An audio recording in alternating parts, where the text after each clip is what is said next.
Elon Musk had always been a man of innovation, of taking risks, of defying expectations. But today, as he walked down a crowded street in downtown Los Angeles, he wasn't thinking about Tesla's next big launch or SpaceX's upcoming mission to Mars. Instead, his gaze fell on a woman sitting on the corner, a cardboard sign in her lap that read, "Veteran, homeless, anything helps." Her face, weathered by years of hardship, looked up at the passing crowd, her eyes distant yet filled with an inexplicable fire. The hustle of the city swirled around them both, the honking of car horns, the chatter of hurried pedestrians, the blaring advertisements flashing from the sides of skyscrapers. But in that moment, everything seemed to slow. Elon stopped walking. He didn't know why he had stopped. Maybe it was the weathered military jacket she wore, or maybe it was the piercing look in her eyes, something so familiar yet so foreign. But something about her drew him in. A few people behind him bumped into his back, murmuring in irritation, but he remained still, watching her. The woman, unaware of the growing attention, remained sitting with her head slightly down. Her hands shook, and the cardboard sign trembled in her lap. No one seemed to take notice, no one but Elon. A man who had built empires with ideas that seemed far removed from the streets, from people like her. He glanced down at her sign again. Veteran, homeless. The words hit him in a way he hadn't anticipated. The veterans, those who had served to protect the country, left to struggle on the streets, with no place to call home. It wasn't just tragic. It felt like a failure of society, a failure of the system he'd become so entrenched in.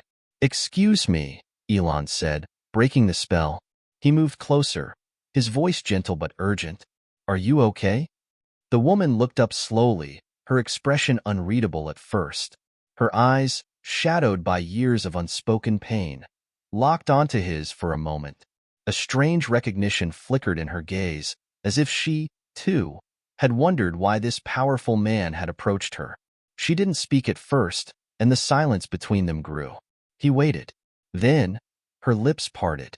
"I'm fine," she said, her voice hoarse, not because of the cold, but because of the weight of years spent with little more than silence as company.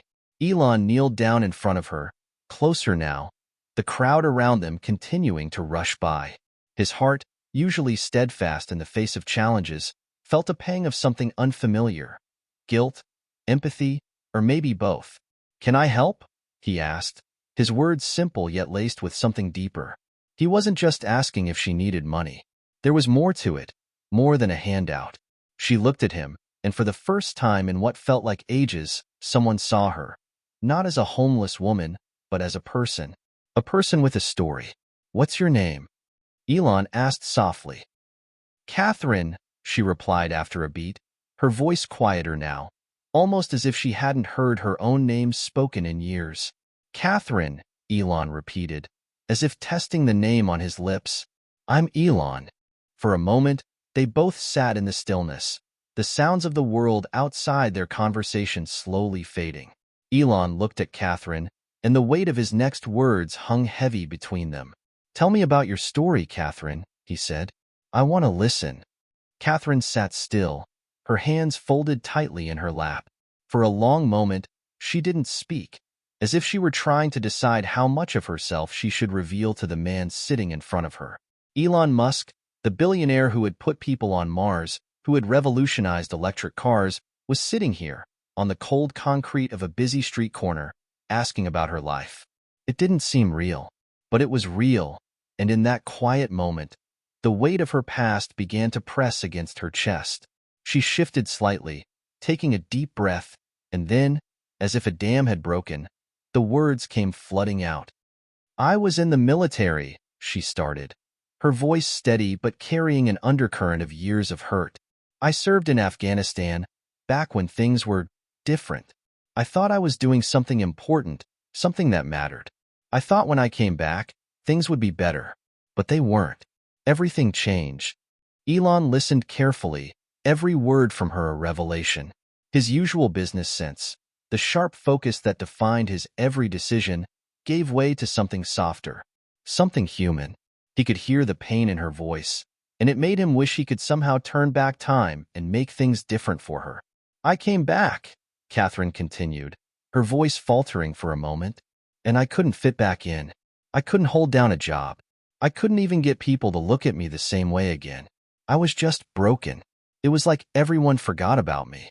About us. All the people who came back from the war, who didn't have a place to go." She paused, looking down at the worn fabric of her jacket. The edges of it were frayed, and the military insignia, once vibrant, was now faded. Her hands gripped the cardboard sign tighter, as though the only thing keeping her anchored to reality was the fragile piece of paper that told the world who she was. "I tried. I really did. I went to every job interview I could, even took a job cleaning houses for a while. But it was never enough. It wasn't just the work. It was the way people looked at me, the way they treated me. I was invisible. Just another statistic." Elon felt the weight of her words. He had never known what it was like to feel invisible, to be cast aside despite everything he had given. His empire was built on making his presence felt, on breaking barriers, on shaking up industries. He had never been forced to live in the shadows. "Do you have family?" Elon asked softly, sensing the deep loneliness in her story. Catherine shook her head. "I did. I had a sister, but she didn't want to be around me anymore. Not after everything that happened. I don't blame her. No one really understands what it's like to go through something like that. Not unless they've been there." Elon nodded. He could sense the deep isolation she carried. She had been abandoned by her country, by her own family. And now, here she was, struggling to survive on the streets, forgotten by the very people she had fought to protect. "I'm sorry," Elon said quietly, more to himself than to her. "I had no idea." She looked up at him, her eyes locking onto his. There was no anger, no resentment in her gaze, just the bare truth of her life laid out in front of him. "I don't need pity, Mr. Musk. What I need is something different, something that no one seems to understand. I need to be seen, to matter again." Her voice was barely a whisper now, but it carried an immense weight. Elon sat there, stunned by the raw honesty of her words. He had come here, into this moment, expecting something entirely different. A typical interaction with a homeless person, a donation, maybe a brief conversation. But instead, he was staring into the eyes of someone whose entire existence had been shattered by the world's indifference. But there was something in her story, that ignited something inside of him, a drive, a calling. He had spent his life building rockets to send people to the stars. But maybe, just maybe, the real challenge lay here, in front of him, on the streets of his own city. What if he could help Catherine? What if he could help people like her? He leaned forward, a new determination in his eyes. "Catherine, I want to help you. I don't know how yet, but I promise you, I'll find a way. You deserve more than this." Her eyes widened slightly, as if she couldn't believe what she was hearing. "You want to help me?" she asked, her voice tinged with disbelief. "Yes," Elon said firmly. "I do. I don't know what that looks like yet, but I'm not going to walk away from you." For the first time in a long while, Catherine felt a flicker of hope. Catherine stared at Elon, her eyes wide with disbelief. For a moment, she thought she might be dreaming. A billionaire, a man known for changing the world with his technology, was sitting right in front of her, promising to help. It was a kindness so foreign to her. It almost seemed too good to be true. But there was something in his eyes, something that made her believe he meant it. Still, she couldn't shake the doubt. It wasn't that she didn't want to believe him. It was that no one had ever really followed through before. People gave her their pity, their spare change, their promises of things will get better. But none of it ever amounted to anything. So why would this be any different? You want to help me?" she asked again, her voice shaky. Elon nodded, his face serious. "Yes, Catherine. You've been through too much to be forgotten like this. There has to be more I can do." Catherine felt a wave of emotion hit her.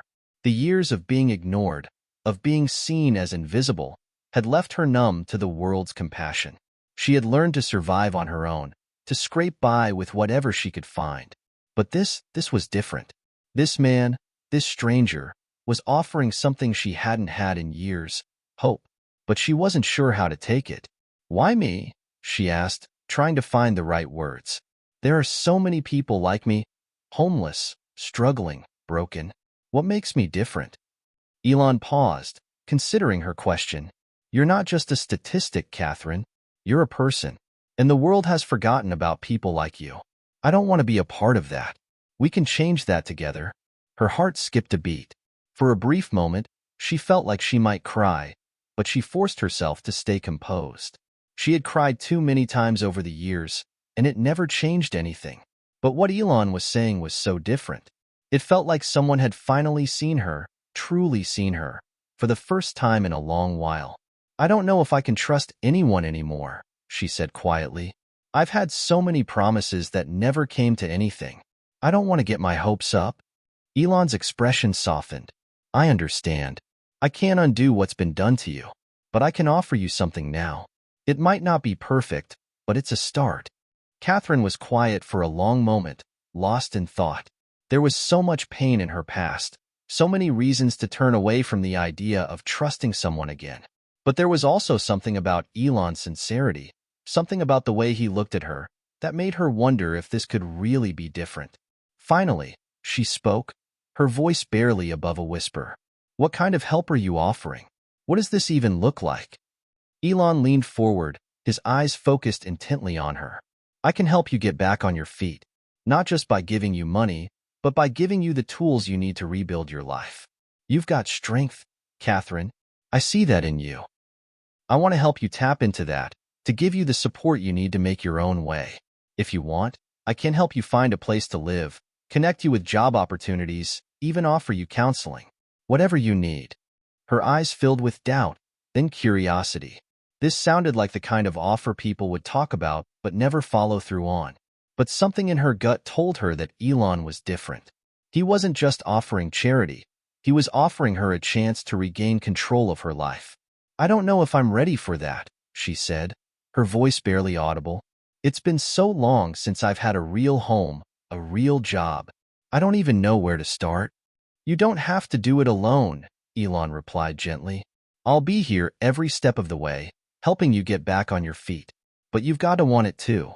You've got to believe that you deserve it." Catherine looked down at her hands, her fingers trembling slightly. She wanted to believe it. She wanted to believe that there was a future for her, a future that didn't involve living on the streets, begging for scraps of life to survive.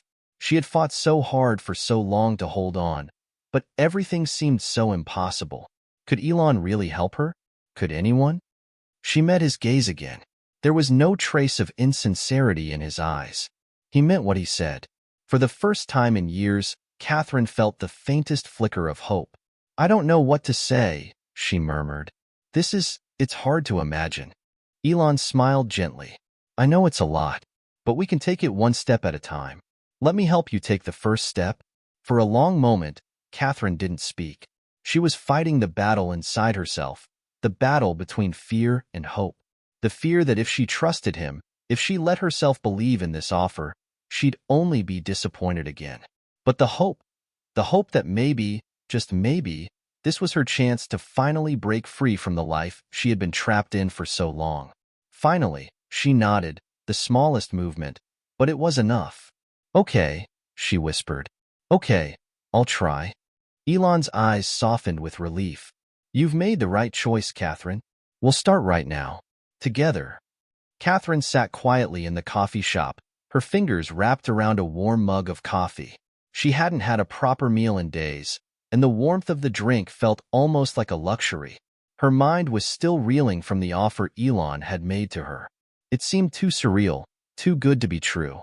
How could someone like him, someone with so much power and influence, care about someone like her, a homeless woman, a forgotten veteran?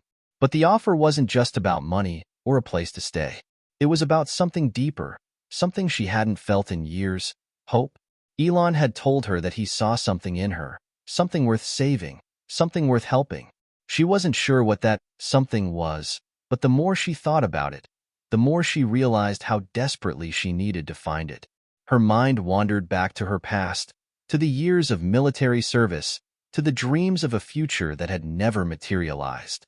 She had joined the army right out of high school, wanting to make a difference, wanting to escape the cycle of poverty she had grown up in. The structure, the discipline, the camaraderie, it had all felt like a new beginning. But then, after her discharge, things had quickly unraveled. The world outside the military was cold, unwelcoming, and she had quickly learned that her service didn't shield her from the harsh realities of life. She had struggled with PTSD, with a lack of job opportunities, and with the alienation that came from being a woman in a system that didn't always value her. The transition had been harder than she could have imagined, and soon, her world had become a blur of job rejections, failed relationships, and increasing loneliness. She ended up on the streets, surviving however she could. But now, sitting across from Elon Musk, she was faced with an offer that felt almost impossible to accept. It felt like too much, like a dream she would wake up from at any moment. "Are you okay?" Elon asked, his voice pulling her back from her thoughts. He had been watching her silently, waiting for her to speak, but Catherine had been lost in her own turmoil. I don't know," she admitted, her voice barely a whisper. "It's just hard to believe, you know? I've been on my own for so long. I'm not sure I even know how to start over." Elon's expression softened. "You don't have to have it all figured out right away. We'll take it one step at a time. The first step is simply believing that you deserve a better life." Catherine took a deep breath. "I want to believe that," she said quietly, "but it's hard. Every time I try, I feel like I'm setting myself up for disappointment. I've been let down too many times." Elon nodded thoughtfully. "I understand. It's not easy, but you don't have to do it alone. And this time, I'm not going anywhere." She met his gaze, feeling a strange mixture of emotions. There was fear, certainly, fear of trusting someone again, fear of failing. But there was also something else, a spark of hope, a belief, however small, that maybe this time, it could be different. "Okay," she said, her voice gaining a bit more strength. "What's the first step?" Elon smiled. "The first step is simple. Let's get you a safe place to stay, somewhere you can rest and think clearly. No more sleeping on the streets, no more worrying about where your next meal is coming from." Catherine nodded.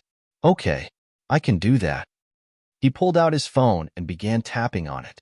"I've already made a call. There's a place, a small apartment, that's available for you. It's clean, secure, and it'll give you some space to breathe. I'll make sure everything is taken care of." Catherine felt a lump form in her throat. It was hard to imagine having a place to call her own again. She hadn't had a home in so long, and the idea of it felt both comforting and overwhelming. "You're really doing this," she whispered. "You're really going to help me?" Elon nodded, his gaze steady. "I'm not doing this for any reason other than that I believe in you.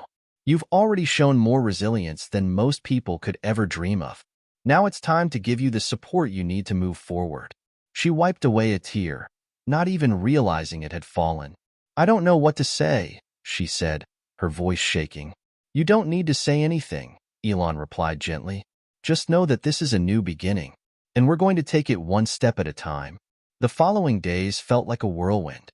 Elon kept his word, arranging everything for her new apartment and even setting up a meeting with a local job placement agency. Catherine was amazed by the level of care and attention to detail that went into everything. For the first time in a long time, she wasn't fighting to survive. She was being given a chance to rebuild. And yet, with every step forward, doubt continued to whisper in her ear. Was this real? Was she really deserving of this second chance? Was it possible for someone like her to truly turn their life around?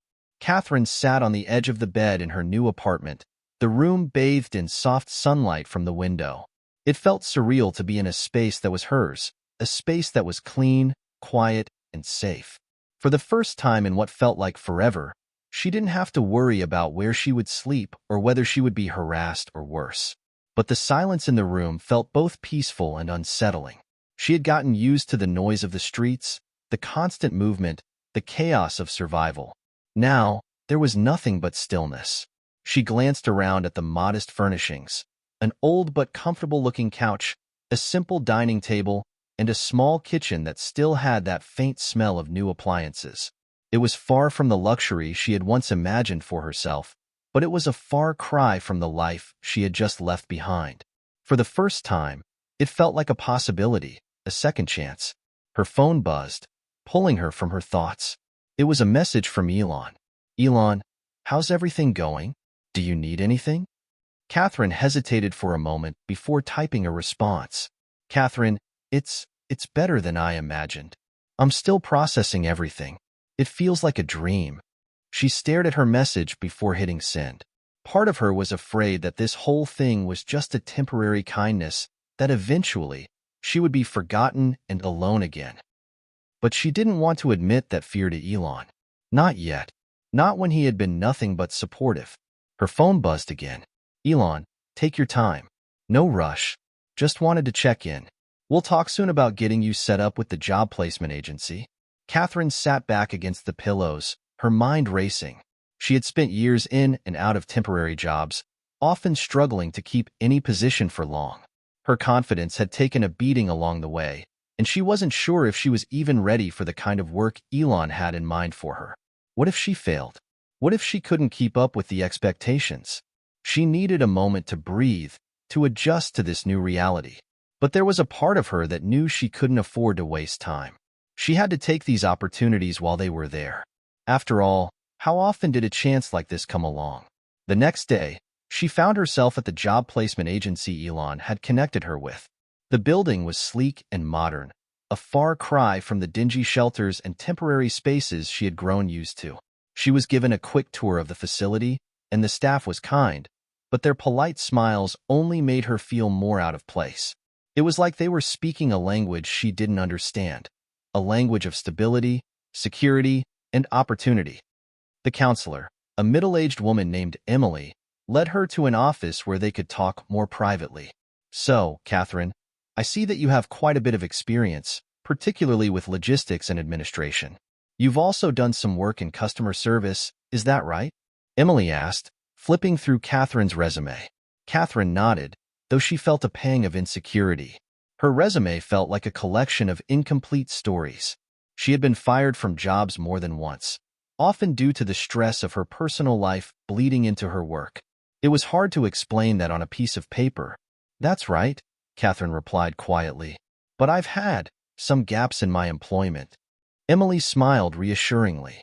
That's okay. Many people have gaps in their employment for a variety of reasons. What matters now is what you're willing to do next. Catherine's throat tightened. She wanted to say she was willing to do anything, but what did that mean? What was she capable of now, after everything she had been through? I'm willing to try, Catherine said, her voice sounding steadier than she felt. I just need a chance. Emily nodded. I can help with that. I'll put you in touch with a few companies that are open to hiring someone with your background. It might take a little time, but I believe you're ready.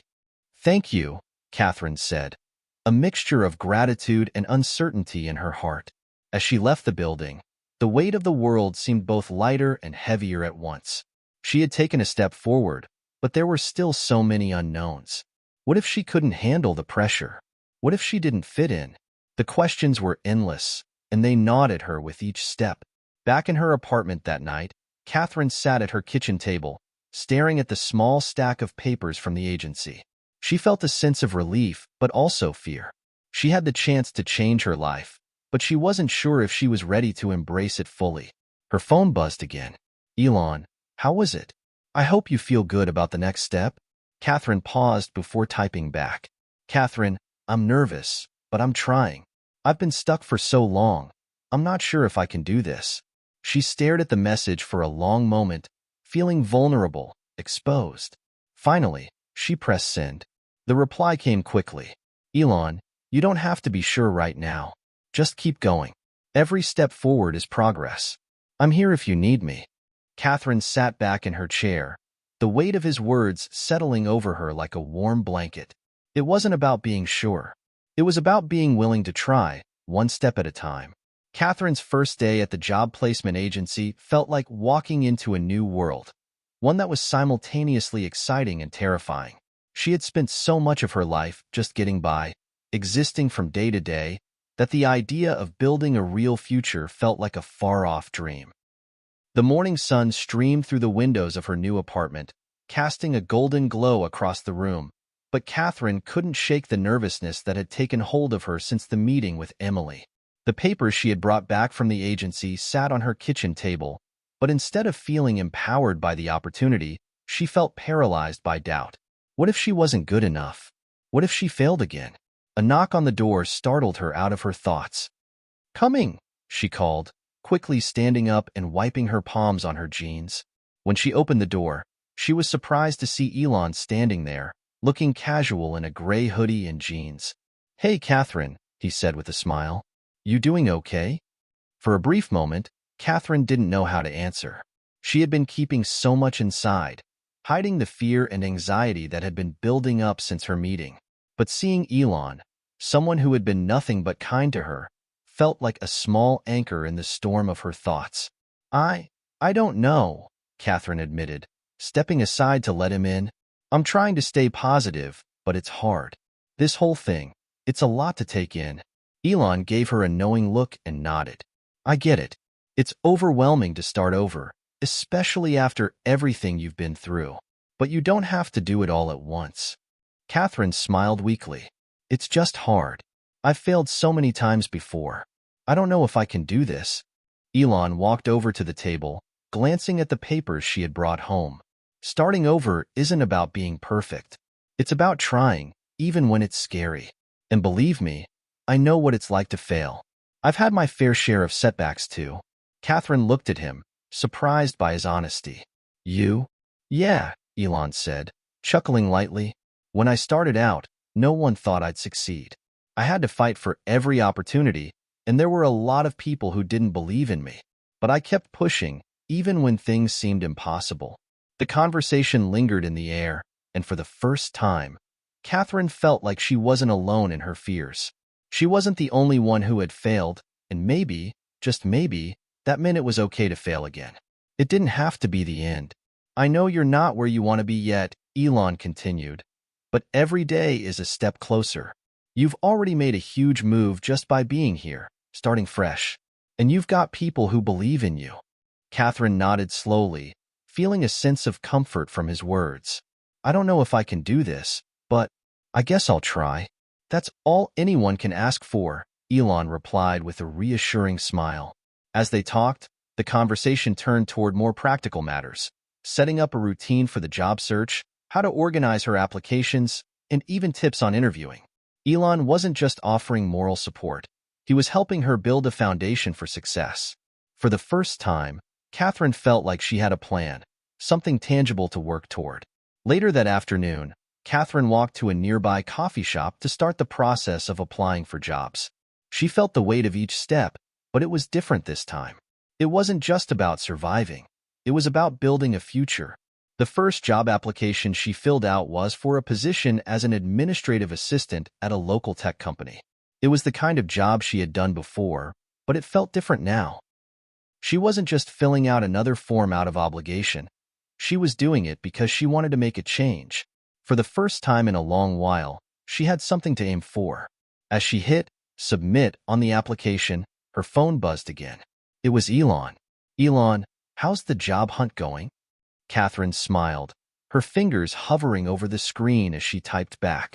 "Catherine, I've just sent in my first application. It feels scary, but I think I'm ready to give it a shot." "Elon, that's awesome. You've got this, Catherine. One step at a time." Her heart fluttered at the message. One step at a time. It was such a simple phrase, but it was exactly what she needed to hear. Maybe it didn't all have to come together at once. She didn't need to have everything figured out, but she needed to keep moving forward, no matter how small the steps were. The next few days were a blur of applications, phone calls, and emails. Catherine felt the pressure building, but she also felt something new, a sense of purpose. Each rejection, each moment of doubt, was met with a renewed determination. She had to keep going. There was no other choice. And then, a week later, her phone rang. It was a number she didn't recognize. "Hello?" Catherine answered, her heart racing. "Hi, is this Catherine?" a woman's voice asked. "This is Jessica from Lakeside Tech. We received your application, and we'd love to set up an interview with you." Catherine's breath caught in her throat. She had made it. She had been given a chance. I would love that, Catherine replied, trying to steady her voice. After the call ended, Catherine stood there, her hands still gripping the phone. It was happening. She was moving forward. Catherine couldn't remember the last time she had been so nervous. Her stomach churned as she stared at herself in the mirror, adjusting her blouse for what felt like the 100th time. It was still early, but the anxiety of her interview was already consuming her. "Come on, Catherine. You've got this," she muttered to herself, taking a deep breath. "Just stay calm. You're prepared. You know what you're doing." She had spent the past week preparing for this moment, researching the company, rehearsing her answers, and even asking Emily for some tips. But now that the time had come, nothing seemed to ease the fluttering in her chest. This wasn't just any job interview. It was her first real shot at a new life. The doorbell rang, pulling her out of her self-doubt. Elon was waiting outside, as promised, to give her a ride to the interview. He had insisted, despite her protests, that she shouldn't go alone. There was something comforting about knowing she wasn't entirely on her own for this. "Hey, ready to go?" Elon greeted her with his usual calm demeanor as she opened the door. "I think so," Catherine replied, offering him a nervous smile. "I'm a little, jittery, but I'll be fine." "You'll do great," Elon said, giving her a reassuring pat on the shoulder. "You've got the skills, the experience, and the drive. This company would be lucky to have you." His words were simple, but they made her feel just a little bit more confident. Maybe it was the fact that Elon had been in her corner from the very beginning. Maybe it was the realization that, no matter what, she had come a long way from the woman she was just a few weeks ago. The drive to the tech company's office was quiet, except for a few words of encouragement from Elon, who had insisted on keeping the conversation light to keep her from spiraling into more nervous thoughts. When they arrived, Elon walked her inside to the lobby. The building was sleek and modern, with high ceilings and glass walls that reflected the city skyline. Catherine felt the weight of the place, a symbol of the success she was striving for. Her nerves intensified as she looked around, but Elon squeezed her hand before she could overthink it. "Take a deep breath. You've got this," he said quietly, his eyes locking with hers. She nodded, her heart pounding in her chest, and followed him to the receptionist. "Hi, I'm here for an interview with Jessica Larson," Catherine said, her voice barely above a whisper. "I'm Catherine Moore." The receptionist smiled warmly, gesturing for Catherine to have a seat. Elon stood next to her, giving her an encouraging smile as she sat down. The minutes stretched on like hours. Catherine flipped through a magazine in her lap, though she barely registered the words on the pages. Finally, the door to the conference room opened, and a woman in her early 30s stepped out. She was dressed in business attire, her auburn hair pulled back neatly into a ponytail. Her sharp eyes studied Catherine for a moment before she smiled. "Catherine Moore?" the woman asked. Catherine stood, her hands shaking slightly, but she managed to keep her voice steady. "Yes, that's me. I'm Jessica Larson."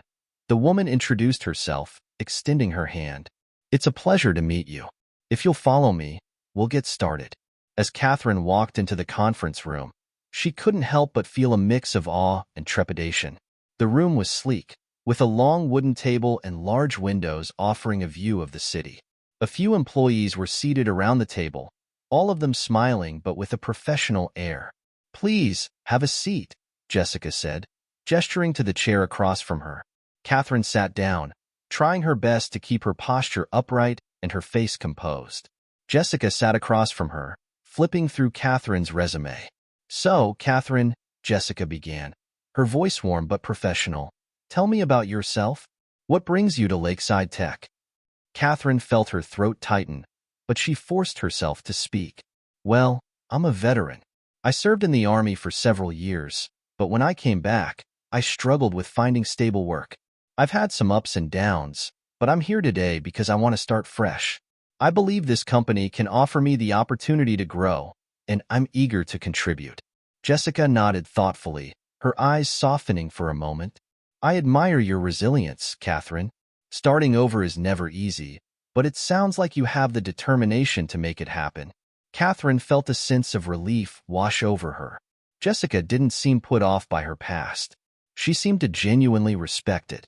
I noticed you have experience in administrative roles. Can you tell me about a time when you had to manage a challenging situation at work? Catherine took a deep breath and launched into her answer. She talked about her time at a small logistics firm, how she had handled an angry client, and how she had resolved a complicated scheduling issue. Her mind raced as she spoke, but she focused on staying calm and collected. The more she talked, the more confident she felt in her abilities. Jessica listened carefully, asking a few follow-up questions. They were deep, probing questions, but Catherine felt herself rising to the challenge. She had done this kind of work before. She knew what she was talking about. As the interview wrapped up, Jessica smiled warmly. Catherine, you've been great. We'll be in touch soon to let you know the next steps. Thank you so much for coming in today. Catherine stood, offering her hand. Thank you for your time. I really appreciate the opportunity. As she walked out of the conference room, her heart was still pounding, but there was something else too, a sense of accomplishment. She had done it. She had faced her fear and come out on the other side stronger. Elon was waiting for her in the lobby, his face lighting up when he saw her. How'd it go? I think it went well, Catherine said, smiling for the first time in days. I answered all their questions, and I didn't freeze up. It felt good. I knew you could do it, Elon said, his pride evident. One more step forward. The next few days felt like an eternity. Catherine couldn't stop replaying the interview in her mind, wondering if she had said the right things, if she had presented herself well enough, or if she had missed something critical. Her thoughts were a whirlwind of doubt and hope, but she did her best to stay busy, focusing on things she could control. She had been waking up early, starting her days with a jog to clear her head, followed by a few hours of searching for more job opportunities. But even then, her thoughts always returned to the interview. Every email she received made her heart skip a beat, only to be followed by the crushing realization that it wasn't the call she had been waiting for. On the fourth day after the interview, Catherine returned to her small apartment, exhausted from her morning jog. She hadn't felt much like eating, but she needed to check her emails and see if there were any updates. Sitting at the small kitchen table, she opened her laptop, her fingers hovering over the keys as she hesitated. She took a deep breath before clicking the inbox. Nothing. Another series of job alerts, some spam, and a few emails from friends. But no response from Lakeside Tech. Her chest tightened, but she forced herself to keep going. It's not over yet, she whispered to herself. You've still got this. Just need to keep going. Her phone buzzed on the table, interrupting her thoughts. It was a number she didn't recognize, but before she could talk herself out of answering, she swiped the screen. Hello? Catherine Moore, a woman's voice asked, smooth and professional. Yes, this is she, Catherine replied, her voice tight with anticipation.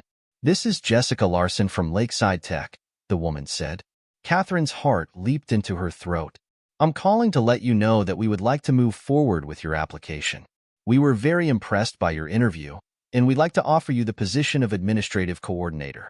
Catherine's breath caught. She sat up straighter, her mind racing. Wait, what? She said, barely able to believe what she was hearing. We'd like to offer you the job, Jessica repeated. You've made a great impression, and we believe you'll be a valuable addition to our team. Catherine couldn't hold back the tears. She had worked so hard for this moment, and now it was happening.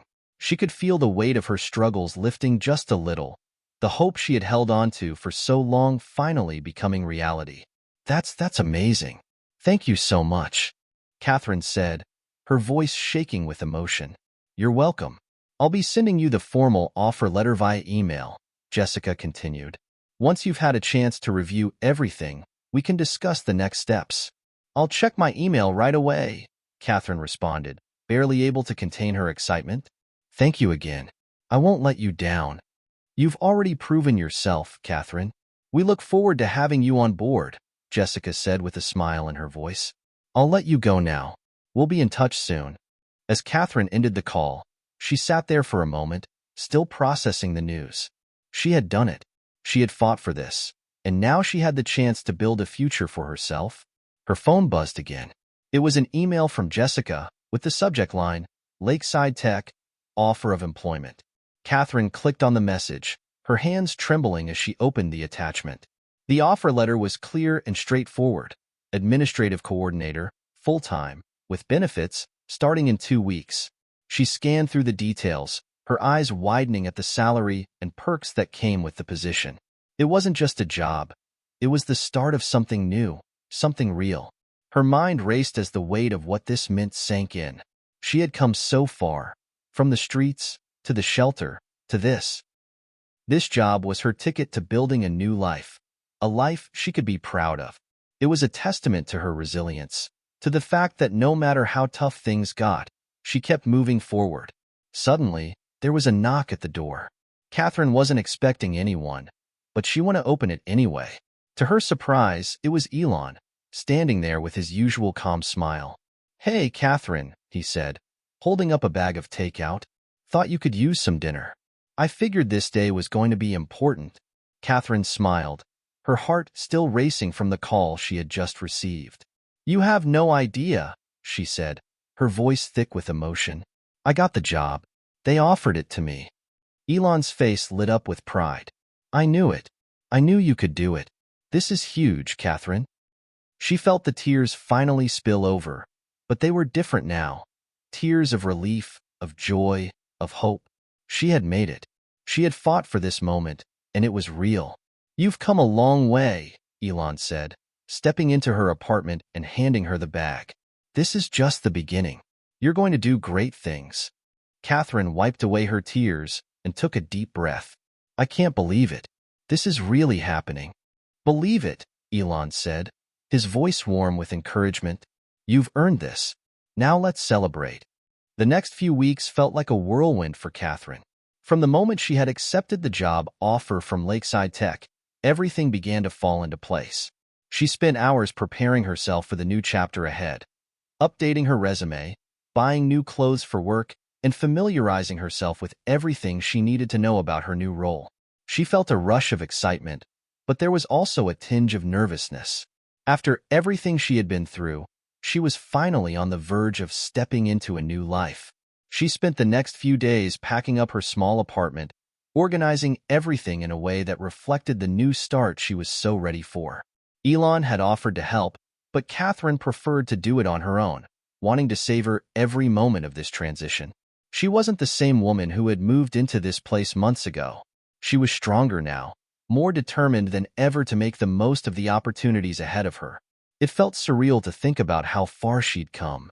From living on the streets to securing a stable job at a prestigious company, Catherine knew that this was just the beginning. She couldn't afford to rest on her laurels. There was still so much to prove, so much to achieve. But the night before her first day at Lakeside Tech, she allowed herself to pause and reflect. Sitting in her room, surrounded by boxes and memories of her old life, she looked at the photo of her son that she kept on the nightstand. He had been her inspiration through all of this. She was doing this for him, and she would continue to fight for the future they both deserved. She picked up her phone and sent him a quick message. "Tomorrow's a big day for me, baby. I'm starting my new job at Lakeside Tech. I'm doing this for us, and I know we'll be okay. I love you so much." Her phone buzzed a few minutes later with a reply. "I'm so proud of you, Mom. I know you'll make it." The warmth she felt from his words gave her the strength to move forward. She had been through so much on her own, but now she knew that she had a whole new set of people rooting for her. She wasn't alone anymore. The first day at Lakeside Tech was everything Catherine had hoped for, and more. The office was sleek and modern, with floor-to-ceiling windows that offered a stunning view of the city skyline. She couldn't help but feel a sense of awe as she walked through the doors. This was the kind of environment she had only dreamed about, and now it was hers. Her new boss, Jessica Larson, greeted her warmly as soon as she arrived. Jessica was a tall woman with dark, wavy hair and an easy smile. She led Catherine to her desk, which was already set up with all the essentials she would need for her work. "You're going to love it here," Jessica said, motioning to the vibrant open office space. "We're a fast-paced team, but we also work hard to make sure everyone feels supported." Catherine took a seat at her desk and glanced around. The office was buzzing with activity. People were typing away at their computers, some in deep conversation, others on phone calls. It was everything Catherine had wanted. A place where she could use her skills, grow, and prove herself. As the day went on, Catherine found herself adjusting quickly to the pace. She was in charge of coordinating meetings, scheduling appointments, and managing communications. It was exactly the kind of work she had trained for. There were moments of confusion, but every time she asked a question, someone was there to help. It felt like the team truly cared about her success, and that made all the difference. At lunch, she met a few colleagues from different departments. They were friendly and eager to get to know her. One woman, Rachel, who worked in marketing, even offered to show Catherine around the area after work. It was a small gesture, but it made Catherine feel welcome, and she was grateful for the connection. By the end of the day, Catherine was exhausted, but it was the kind of tired that came with a sense of accomplishment. She had faced a new challenge head-on and survived it. And as she left the office that evening, she couldn't help but smile. This was just the beginning. That evening, Catherine called Elon to share how her first day went. "It went great," she said, the excitement in her voice palpable. "It's everything I hoped for and more. I'm so ready for this." Elon laughed. "I knew you would be. It's just the start of something big for you, Catherine." "I can feel it," she replied. "This is it. This is where everything changes." They talked for a while longer, but the truth was that Catherine was already looking forward to the future. The world suddenly felt full of possibilities. The weight of her past was still there, but it no longer defined her. Now, she had a clear path ahead, one she was ready to walk. The first few weeks at Lakeside Tech flew by, and Catherine quickly settled into her role. The work was demanding, but she loved every minute of it. She had finally found a place where her skills were valued, and she was determined to make the most of this opportunity. But while her professional life was beginning to thrive, her personal life was still a work in progress. Catherine knew she had to face some tough decisions. Her relationship with Elon, while supportive and encouraging, had become complicated. They had shared a bond that went beyond mere friendship. He had been her rock during her toughest times. But the more Catherine thought about it, the more she realized that there was something missing. She had come to depend on Elon emotionally, yet part of her still wasn't ready to fully let her guard down. That morning, after sending her son off to school, Catherine received a text from Elon. "Hey, I've been thinking about you a lot lately. Want to grab dinner tonight? We can catch up on everything." Catherine stared at the message, her fingers hovering over the keys as she debated how to respond. It had been weeks since they had had a real conversation about what had happened between them, and part of her wanted to avoid it. She didn't know how to navigate the delicate line between friendship and something more. She sighed, then typed back, "Sure, dinner sounds good. I'll meet you at 7? Elon quickly replied, "Perfect. I'll make a reservation." As the day passed, Catherine's mind wandered back to their previous conversations. Elon had been there for her when she had nothing, and his generosity had been more than just financial. It was emotional, too. But despite everything he had done for her, Catherine had always kept him at arm's length. She had never fully allowed herself to lean on him for more than friendship. Deep down, she feared that if she did, she would be disappointed, or worse, she might be taking advantage of his kindness. But something inside her had changed over the last few weeks. She had grown stronger, more independent, and more secure in herself. Maybe, just maybe, it was time to face the truth about her feelings. Later that evening, Catherine arrived at the restaurant, a cozy bistro downtown that Elon had suggested. He was already there, sitting at a table by the window, a warm smile lighting up his face as soon as he saw her. "Hey, you," he said, standing up to pull out the chair for her. Catherine sat down, feeling a wave of comfort wash over her. This was familiar. This was easy. But as much as she tried to keep it light, she could sense that something had shifted. The air between them was different. "So, how's everything going?" Elon asked, his eyes searching hers, as if trying to gauge her mood.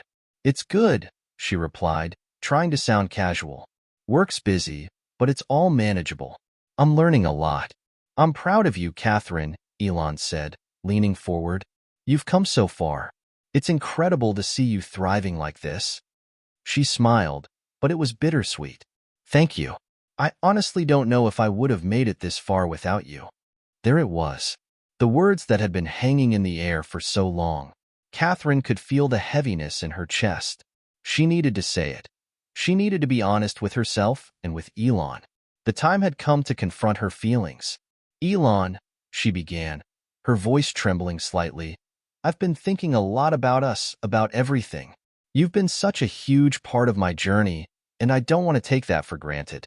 Elon's expression softened, and he reached across the table, taking her hand in his. You don't ever have to worry about that. I'm here for you, Catherine, in whatever way you need. She swallowed, looking down at their intertwined fingers. I know, but it's more than that.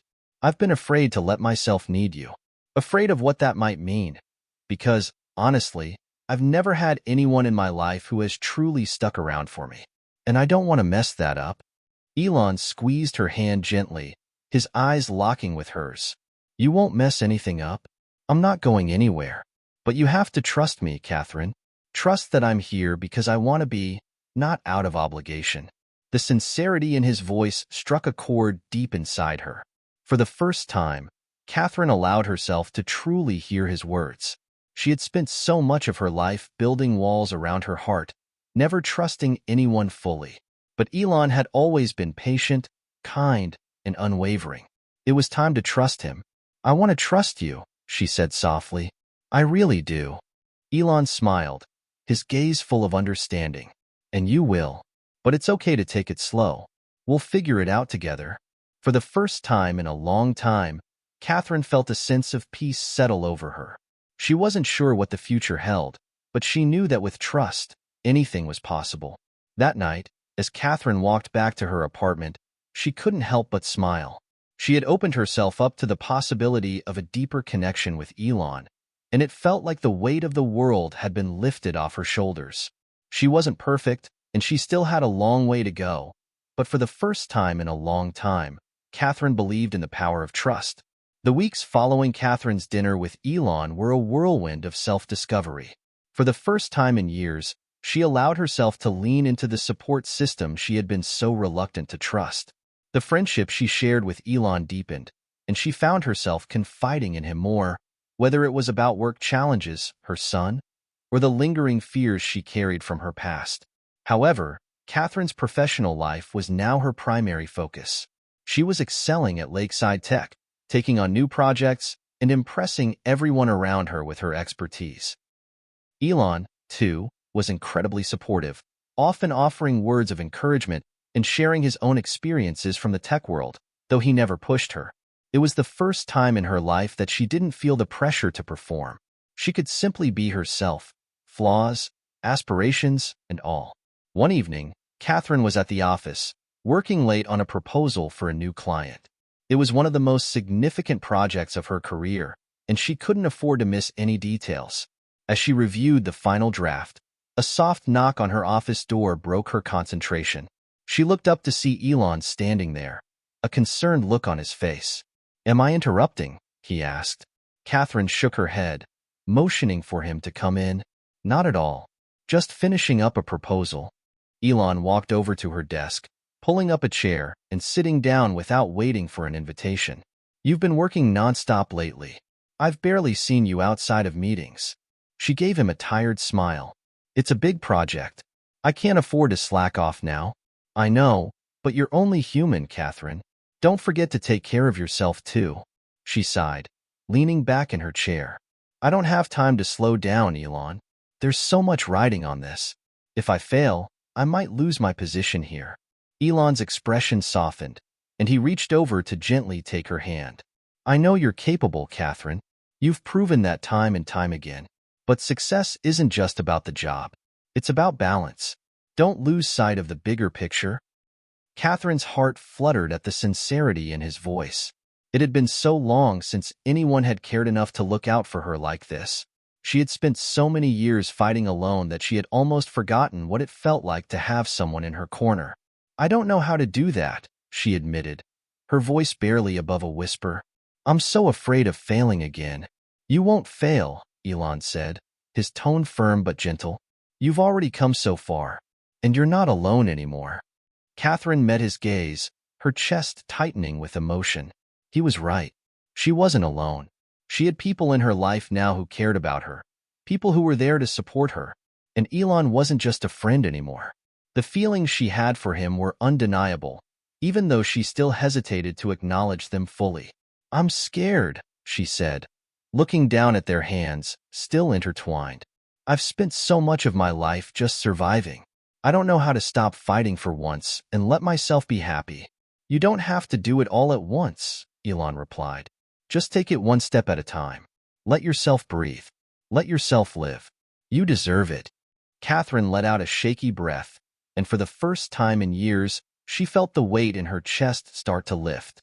She had spent so much of her life pushing forward, terrified of falling, that she had never given herself the grace to pause and enjoy the good moments. But now, with Elon by her side, she felt like she could take that step. Later that night, after finishing up her proposal and sending it off to the client, Catherine found herself staring at her phone. She had meant to call her son, David, before bed, but her mind was too occupied with the conversation she'd just had with Elon. She opened her text messages instead, looking for any signs of encouragement or support from him. After reading his last text, she smiled to herself. Elon was right. She did deserve a break. Her phone buzzed, snapping her out of her thoughts. It was a message from Elon. "I know it's late, but I wanted to check in. How's everything going?" Catherine paused before typing a response. She felt something shift inside her, a deep realization that she needed to face her own fears. She couldn't keep running from the feelings she had for Elon. She couldn't keep pretending that everything was just fine, when in truth, her heart was pulling her in a different direction. She typed back, "I'm good, actually. I've been thinking a lot about everything, and I think it's time I take that leap."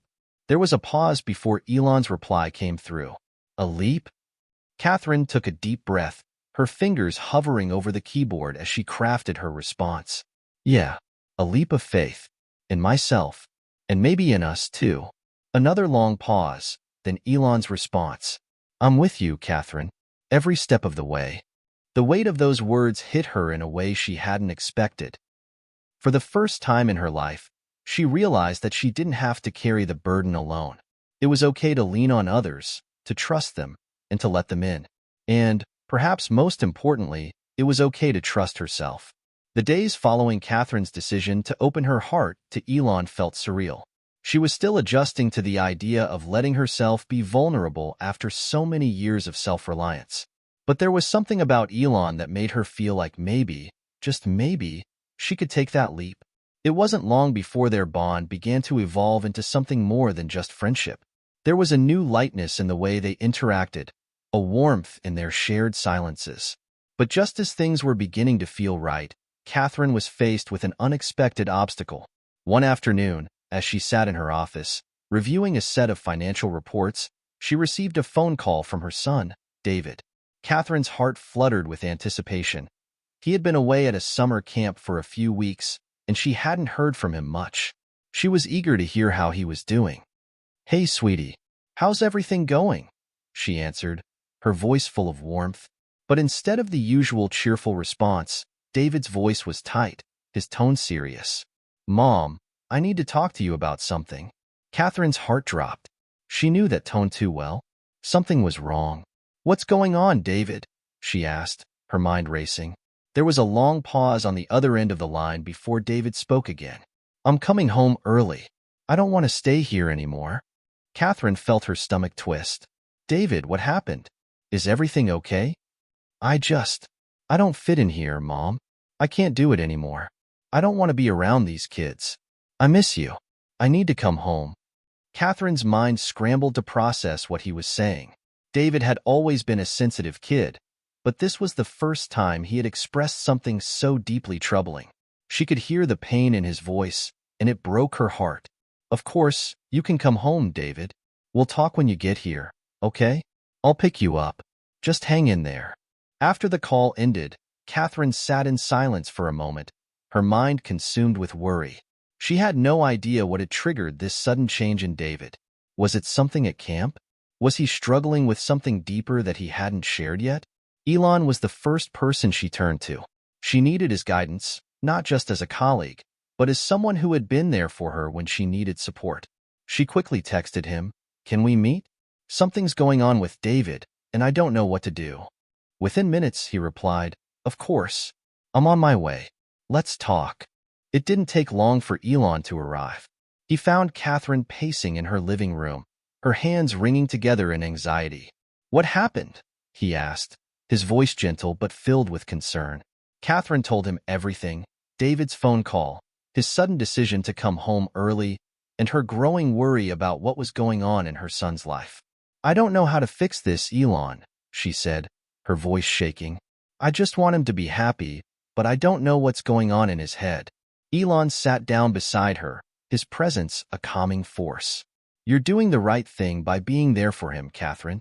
That's what he needs right now, your support and your love." Catherine nodded, her eyes welling up with tears. "I just wish I could understand what's going on. He's always been such a strong kid, and now, I don't know if I can help him. Elon, I don't want him to feel like I've failed him." "You haven't failed him, Catherine," Elon said, his tone firm. "You've done everything you can, but you can't do it all on your own. You have to let him open up to you when he's ready." The words resonated with Catherine. She had always been the one to solve problems, to fix things for her son. But maybe now, more than ever, she needed to be patient and let David come to her on his own terms. "I just want to make it right," she whispered, looking down at her hands. "I know," Elon said, placing a reassuring hand on her shoulder. "But sometimes, the best thing we can do is just listen. Give him the space to express what's going on, and be there to help him through it." Catherine looked up at Elon, a mixture of gratitude and fear in her eyes. She was afraid of what David might be going through, but she knew Elon was right. She had to let her son find his way. A few days later, Catherine met David at the airport. He looked a bit older than when she had last seen him, his shoulders hunched with a weight she couldn't fully understand. As they made their way home in silence, Catherine could feel the distance between them, but she also knew this was the moment she had been waiting for. The chance to be there for him, truly be there, without pushing him too hard. When they finally got home, Catherine made dinner, and they ate together in the quiet comfort of their apartment. It wasn't until after the meal that David finally spoke up. "Mom, I didn't want to come home early because I missed you." Catherine looked up from her plate, her heart racing. "Then why, honey?" "I just didn't feel like I belonged there. The kids didn't understand me, and I felt like I was always on the outside.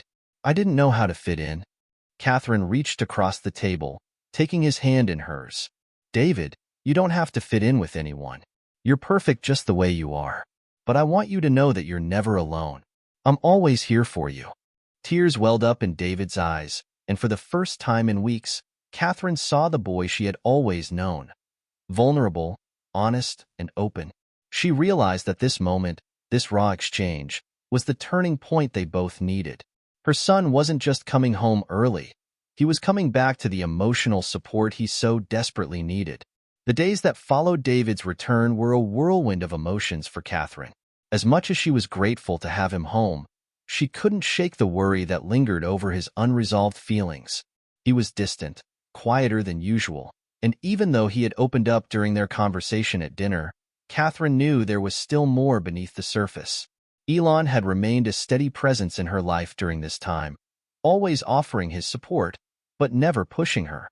His words kept echoing in her mind. "The best thing we can do is just listen. Give him space to express what's going on." And as much as Catherine wanted to fix things, she realized that listening, really listening, was her greatest tool right now. But as the days went by, Catherine struggled to balance her personal life with her professional duties. The looming project deadlines, the pressure from her colleagues, and now David's emotional well-being. It was all beginning to feel overwhelming. She needed help. She needed a way to focus on David while still maintaining some semblance of normalcy at work. One morning, Catherine was in the middle of a virtual meeting when her phone buzzed.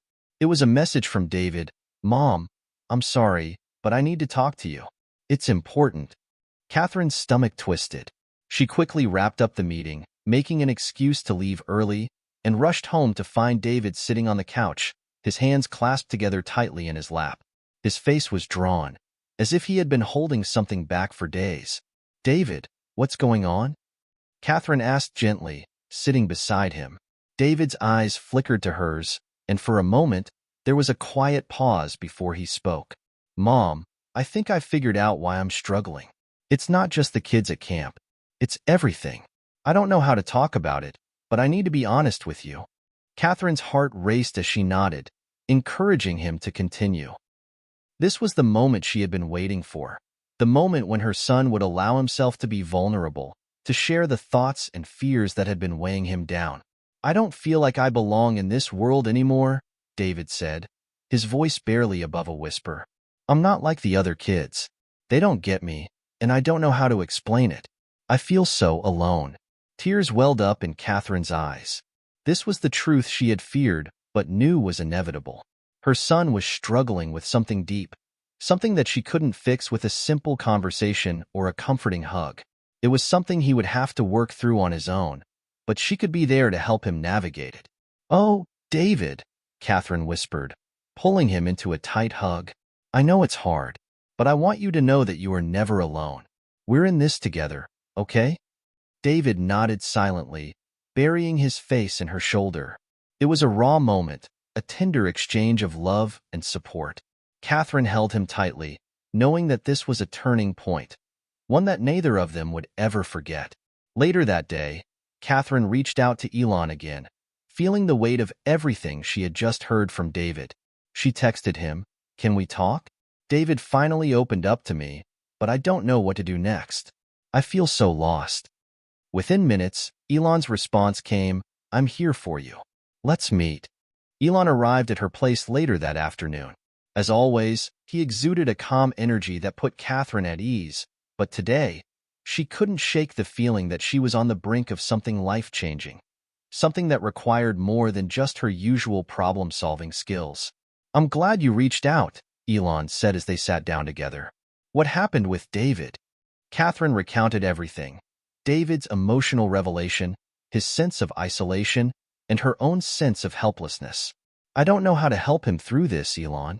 I want to, but I feel like I don't have the tools. I'm scared he's slipping further away from me." Elon listened carefully, his expression serious. After a long pause, he spoke. "You're doing the right thing by being there for him, Catherine. You're giving him the space he needs to process his emotions. That's what will help him more than anything else." "I just wish I knew what to say to him," Catherine confessed, her voice quivering. "I feel like I'm failing him. Elon, I need help, but I don't even know where to start." Elon leaned forward, his voice calm but firm. "The truth is, you're not failing him. But sometimes it's not about saying the right thing. It's about giving him permission to feel what he feels without judgment. He needs your acceptance, your patience." Catherine took a deep breath, absorbing Elon's words. She wasn't failing David. She was doing what was hardest, being present, being a safe place for him to fall. It wasn't easy, but it was the only thing that would make a difference. "You're right," Catherine said quietly, nodding. "I've been so focused on fixing everything. Maybe what he really needs is just for me to listen more, to accept his feelings without trying to fix them." "Exactly," Elon replied. "And remember, this isn't just about helping David. This is about you too. You don't have to do it all on your own. Let him open up at his own pace, and lean on those around you when you need help." Catherine felt a wave of relief wash over her. She wasn't alone in this. She had Elon, and she had her own strength to lean on. The following days were a mix of quiet reflection and moments of connection between Catherine and David.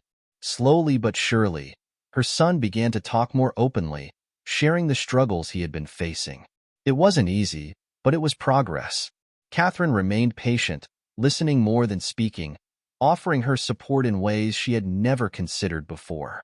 Elon had been right. Sometimes, the most powerful thing you could do was simply listen, without judgment, and offer unconditional love. The days following their emotional conversation brought a fragile sense of peace to Catherine's home. David seemed more open, more willing to share fragments of his inner world with her, but Catherine knew that healing wasn't something that happened overnight. Each day was a delicate balancing act between offering support and respecting David's space. Despite the progress, Catherine couldn't shake the nagging feeling that David's struggle was far from over.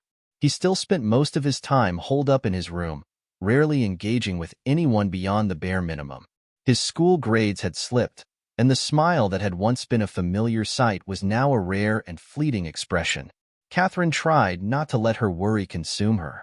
She had learned to take one step at a time, focusing on her relationship with David rather than the fear of what might happen next. But there were moments when she couldn't ignore the overwhelming sense of helplessness that would creep in. It was one of those moments when Catherine found herself pacing around the kitchen, her mind racing. David had spent the entire weekend withdrawn, avoiding even the simplest of family activities. Catherine had asked if he wanted to join her for a walk, but he had refused with a simple shake of his head. Then, just as she was about to sit down to work, her phone buzzed. It was a message from Elon. "How's everything going with David? Need to talk?" Catherine stared at the message for a moment, feeling the familiar knot in her stomach. Elon had been so supportive, so present for her, but today, she felt as though there was only so much he could say to ease the growing tension. "Can we meet? I need some advice," Catherine typed back, before pausing to look over at David's closed door. "It's getting harder, Elon. I'm not sure how much longer I can keep this up." Within minutes, Elon's response came, "I'm on my way." When Elon arrived, Catherine didn't waste any time. She led him straight into the kitchen, offering him a seat before sitting down herself. "I don't know what else to do, Elon," she confessed, her voice breaking slightly.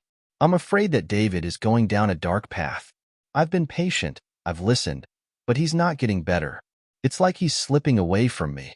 Elon looked at her with gentle eyes, his voice calm but filled with a quiet urgency. "You're not failing him, Catherine. But you're right, something has to shift. And it might be time for you to step back a little and get outside help. This isn't something you should be handling all on your own." Catherine shook her head. "But I don't even know where to start. He won't talk to anyone else. He doesn't trust anyone but me right now." Elon leaned forward, his eyes serious.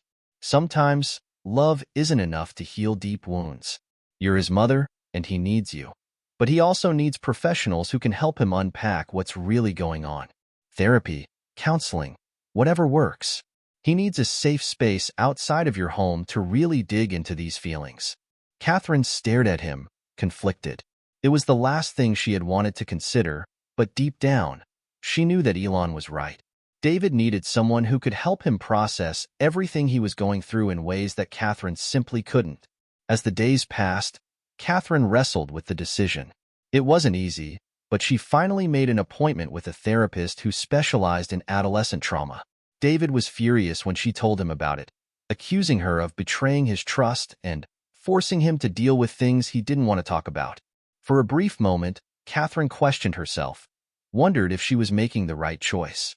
But then she remembered the long hours she had spent listening to his struggles, the times she had seen his face crumple in pain. This was the right thing to do, even if it felt like the hardest thing in the world. The therapy sessions began a week later, and Catherine watched David leave the house for his first appointment with an apprehensive heart. She couldn't help but feel like she was pushing him further away, even though she knew deep down that this was the step he needed to take. It was strange, the silence that followed his departure. The house felt emptier, like the weight of David's unspoken pain was still lingering, even in his absence. Catherine spent the next few hours working through the mountain of emails and reports that had piled up during the week. But no matter how busy she tried to keep herself, her thoughts were always with David, wondering what he was saying in that small, sterile office across town. The first few therapy sessions were rocky. David resisted the therapist's questions, clamming up whenever they delved too deeply into his emotions. Catherine would drop him off each week, then anxiously wait for him to return, hoping to catch even a glimpse of progress. But after a few weeks, something shifted. David began talking more in the sessions, allowing his walls to crumble just enough to reveal the pain he had been holding inside for so long. It was slow, incremental, but it was progress. At home, Catherine noticed the change. David still wasn't the same happy, carefree boy he had once been, but he was more present. He was no longer locking himself away in his room, and although his smile was still rare, it wasn't as fleeting as before. Then came the breakthrough, a phone call from David's therapist, who spoke to Catherine privately. I think we're making progress, the therapist said, her voice warm. David has started to open up about some of the deeper issues he's been struggling with. He's starting to trust me, and that's a huge step forward. Catherine's heart soared at the news. For the first time in months, she allowed herself to feel a glimmer of hope. David wasn't all the way there yet, but he was getting closer. That evening, as Catherine and David sat down for dinner, there was an air of quiet understanding between them. It wasn't a perfect moment, but it was a real one. They didn't need to say anything to each other. The unspoken bond between them was stronger than ever. Catherine realized something in that moment. The journey she and David were on wasn't just about fixing what was broken. It was about growing, together, in a way that neither of them could have predicted. And no matter what challenges lay ahead, she knew they would face them as a family. Weeks had passed since David started therapy, and the weight that had once seemed so heavy in their home was beginning to feel a little lighter. Catherine could still see the echoes of his pain in his eyes, but there was a newfound openness that had started to take root. He had been more willing to talk, even if just a little, and it felt like a small victory each time he shared something, anything, about his feelings. Still, the road ahead was far from smooth. The sessions weren't easy for David. There were times when he shut down completely, refusing to speak or even make eye contact with the therapist. Catherine had seen the frustration in his eyes after each difficult session, but she also saw the sparks of determination deep within him. It wasn't a perfect journey, but it was one that was slowly changing both of them. One evening, after dinner, Catherine sat down at the kitchen table, preparing to tackle the mound of paperwork she had been putting off. Her phone buzzed, pulling her attention away from the task at hand. It was a message from Elon. "How's David doing? You okay?" Catherine smiled faintly, always grateful for Elon's unrelenting support. She quickly typed back, "He's getting there. It's slow, but I think he's finally starting to open up. I don't know what to expect, but I can see small changes." A few seconds later, Elon responded, "That's good to hear. You're doing great, Catherine. Remember, it's not about perfection. It's about progress." Catherine felt a rush of warmth at his words. There were days when she felt like she was barely holding everything together, balancing her job, her relationship with David, and the emotional weight of it all. Elon's words were always a reminder to keep going, even on the hard days. The next day, after dropping David off at his session, Catherine found herself with an unexpected amount of free time. She sat in the car for a moment, letting out a long breath. It had been so long since she had had a moment to herself, and she knew she needed to make use of it. Her mind drifted to Elon. They hadn't spent much time together lately. Her focus had been on David, and though Elon had understood, she could sense a subtle shift in the dynamic between them. It wasn't anything obvious, but she could tell that something had changed. It wasn't that they had drifted apart, but rather that they had both entered different spaces in their lives. Catherine had become more immersed in her role as David's advocate, while Elon had his own responsibilities to manage. Catherine found herself wondering about their future. Where was this relationship headed? She had always felt a strong connection to Elon, but she was hesitant to entertain the thought of anything more serious. The emotional roller coaster she was on with David was already enough to handle. Later that afternoon, David returned from his session, and Catherine could see the tiredness in his eyes. He hadn't spoken much during the car ride back home, but there was a subtle shift in his demeanor. The tension in his body wasn't as rigid as it had been before. He still held onto a guarded silence, but there was a softening, just a little. "David," Catherine started cautiously as they entered the house, "how was it today?" David shrugged, but she could see a flicker of something in his eyes, something more than indifference. "It was okay. I talked a bit more." Catherine's heart leaped, but she kept her tone light. "That's good. I'm proud of you." David didn't respond right away, but after a long moment, he surprised her. "I don't like talking about it," he said quietly. "It feels weird, but it's better than keeping it all in." Catherine nodded, her voice gentle. "I know it's hard, but I'm glad you're trying." As the days went on, David's willingness to open up, however small the steps, began to change the atmosphere in the house. Catherine found herself feeling cautiously optimistic. She knew the road to healing wasn't linear, but at least now it felt like they were moving in the right direction. One night, as they sat down for dinner, something unexpected happened. David actually laughed. It wasn't a huge, belly-deep laugh, but it was a genuine chuckle, a soft, quiet sound that filled Catherine's heart with warmth.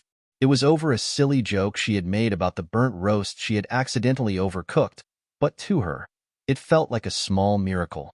It had been so long since she had heard him laugh like that. And in that moment, Catherine knew she was not just holding on. She was witnessing David's resilience in real time. A week later, David came home with news that took Catherine by surprise. He had been talking to his therapist about the idea of volunteering at a local shelter for veterans, and he wanted to go ahead with it. At first, Catherine had doubts. Was he really ready to take on something like this? Was it too soon? But as she listened to David speak with a quiet conviction, she realized this was a significant step. He wasn't just healing. He was beginning to look beyond his own pain, to find purpose in helping others who had experienced similar struggles. It was a testament to his growing strength and the progress he had made. Catherine agreed to support him, and together they researched local shelters and organizations that worked with veterans. David's interest in giving back gave Catherine a renewed sense of hope. Maybe this was the spark he needed to reignite his sense of self-worth, something that had been so lost in the aftermath of his trauma. As the weeks passed, David's involvement with the shelter became a regular part of his routine. It wasn't a cure-all, but it gave him something to look forward to each week. And Catherine, while still deeply involved in his journey, began to see her son as more than just the boy struggling with his past. She saw him as someone capable of healing, of helping others, of finding his own strength. There were still hard days, days when the past would creep back in, days when David would retreat into himself again. But there were also days like today, days when the future seemed a little brighter, and hope seemed just a little bit more within reach. David's new routine of volunteering at the veteran shelter was beginning to bring some positive changes. It wasn't just about the tasks he had to do, sorting donations, organizing supplies, or chatting with others at the shelter. It was about the connection he was forming with the people there. For the first time in a long while, Catherine saw him engaging with others. She saw him listen, offer encouragement, and even share bits of his own story when the conversation turned to the struggles they all faced as veterans. Catherine couldn't help but feel a sense of pride when she picked him up from the shelter one afternoon. She had noticed a difference in him. The sharp edge of anger and frustration that had clouded his eyes seemed to have softened, replaced by a new kind of calm, a quiet understanding of his own worth. "Hey, how was it today?" she asked as David climbed into the passenger seat of her car. David didn't answer immediately, but after a few seconds, he gave a small shrug. "It was good. It felt right." Catherine smiled. "I'm glad to hear that." As they drove home, David leaned back in the seat, lost in thought. Catherine wasn't sure what was going through his mind, but she could see that he had been more at ease lately. He still had his hard days, of course, but this new chapter, this new sense of purpose, seemed to be giving him something to hold on to. It was a Thursday evening when Elon texted Catherine, asking if they could meet for coffee. Catherine had been looking forward to catching up with him for a while, but between David's therapy sessions, his new volunteer work, and her own hectic schedule, they hadn't had much time to sit down and talk. She agreed to meet him at a local cafe, a cozy place with soft lighting and a quiet atmosphere, perfect for an intimate conversation. When she arrived, Elon was already sitting at a corner table, his back to the window, watching the rain outside. His eyes lit up when he saw her. "Hey," he greeted warmly, standing up to give her a hug. "It's so good to see you." Catherine smiled, feeling a rush of comfort in his presence. She sat down across from him, ordering a cappuccino as they both settled in. "So, how's everything going?" Elon asked after a few moments of silence. Catherine hesitated for a moment, unsure of how much to say. Her relationship with David was still a work in progress, and while she felt a sense of hope, she didn't want to oversell how well things were going. It's getting there," she said finally. "David's been volunteering at the shelter, and it's helping. He's opening up a little more each day, but it's still a lot of work. Some days are better than others." Elon nodded, listening attentively. "I'm glad to hear he's getting involved. It's amazing how giving back can sometimes help you heal." Catherine smiled. "I think you're right. I've noticed he's starting to feel like he has a purpose again." There was a pause as they both sipped their drinks, the quiet sound of the rain tapping against the cafe windows filling the space between them. Catherine felt a sense of peace, but also a quiet ache. She realized that, in many ways, this was uncharted territory for her. She had always been the one holding things together, guiding David through his pain. But now, she was also beginning to think about herself, about what she wanted, what she needed. Elon seemed to sense the shift in her. He leaned forward slightly, his eyes searching hers. "Catherine, I want you to know something." She raised an eyebrow, unsure of what was coming. "I've always been here for you, and I always will be. But I also want to make sure you're taking care of yourself, too. I know you've been so focused on David, but you deserve to feel happy, too." Catherine swallowed, feeling a lump in her throat. She had always appreciated Elon's support, but hearing him say those words stirred something deeper within her. She had spent so much time taking care of others, her son, her family, that she hadn't really stopped to think about her own needs. "I know," she said softly. I don't know what's next for me. I've been so wrapped up in making sure David gets better, I haven't really thought about anything else." Elon smiled gently. "You don't have to have it all figured out right now, but I want you to know you're not alone in this." As Catherine drove home that evening, she thought about what Elon had said. For the first time in a long while, she allowed herself to think about her own future. What did she want? What did she need? She had spent so much time helping others, but maybe now was the time for her to focus on her own well-being. David was getting better. He was finding his way, step by step, and that brought her comfort. But maybe, just maybe, she could find her own way too. The next morning, Catherine decided to take a small step toward that. She called a local art studio to inquire about pottery classes. It had been years since she had done anything creative, but the idea of creating something with her hands felt like the perfect way to start reconnecting with herself. That evening, when David came home from the shelter, he looked more relaxed than he had in weeks. There was a softness in his expression that Catherine hadn't seen in a long time. As they sat down for dinner, Catherine could sense that the healing process wasn't just about him anymore. It was about both of them. "How was the shelter today?" she asked, trying to keep the conversation light. David smiled slightly, his gaze drifting toward the window. "It was good. I'm starting to feel like I'm really helping. Like, maybe I'm not as lost as I thought I was." Catherine's heart swelled with emotion. "I'm proud of you, David." David looked at her then, his eyes meeting hers with a quiet intensity. "Thanks, Mom. I think I'm finally starting to see it too." Catherine realized, in that moment, that this journey of healing wasn't just about David. It was about both of them, finding their way forward together. There were still challenges ahead, but for the first time in a long time, Catherine felt a glimmer of hope for herself. And that hope, no matter how small, was enough to make her believe in a future where she could be both a mother and an individual, a person who deserved happiness too. Catherine couldn't deny that something had shifted in her. The pottery classes had been a small but significant step in rediscovering a part of herself that had been buried for years. Her hands, which had once been solely focused on caring for others, were now shaping clay into simple, imperfect bowls and mugs, a stark contrast to the chaos of the past few years. She found peace in the slow, deliberate movements, in the soft whir of the pottery wheel and the scent of wet clay. It was a small escape from the demands of her everyday life, but it felt significant, like she was reclaiming a space for herself, one centered around creativity and self-expression. One Thursday evening, after a particularly difficult day at work, Catherine received a call from David. It was unexpected, and the tone of his voice told her something was different. "Mom," he said, his voice tight but filled with excitement. "I got an offer, a real one, from a company that works with veterans." Catherine felt a rush of warmth. "What do you mean, an offer?" David paused for a moment, and when he spoke again, his words were full of disbelief. "They want to hire me. They're offering me a job as a mentor for other veterans. They saw how I've been working with the guys at the shelter, and they think I could help more people. It's crazy." Catherine felt her heart swell with pride. She had seen David struggle for so long, fighting against his own demons, And yet here he was, offering hope to others, standing tall and being recognized for his efforts.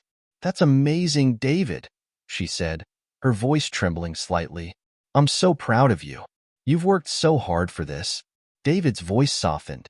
I couldn't have done it without you, Mom. You've always believed in me.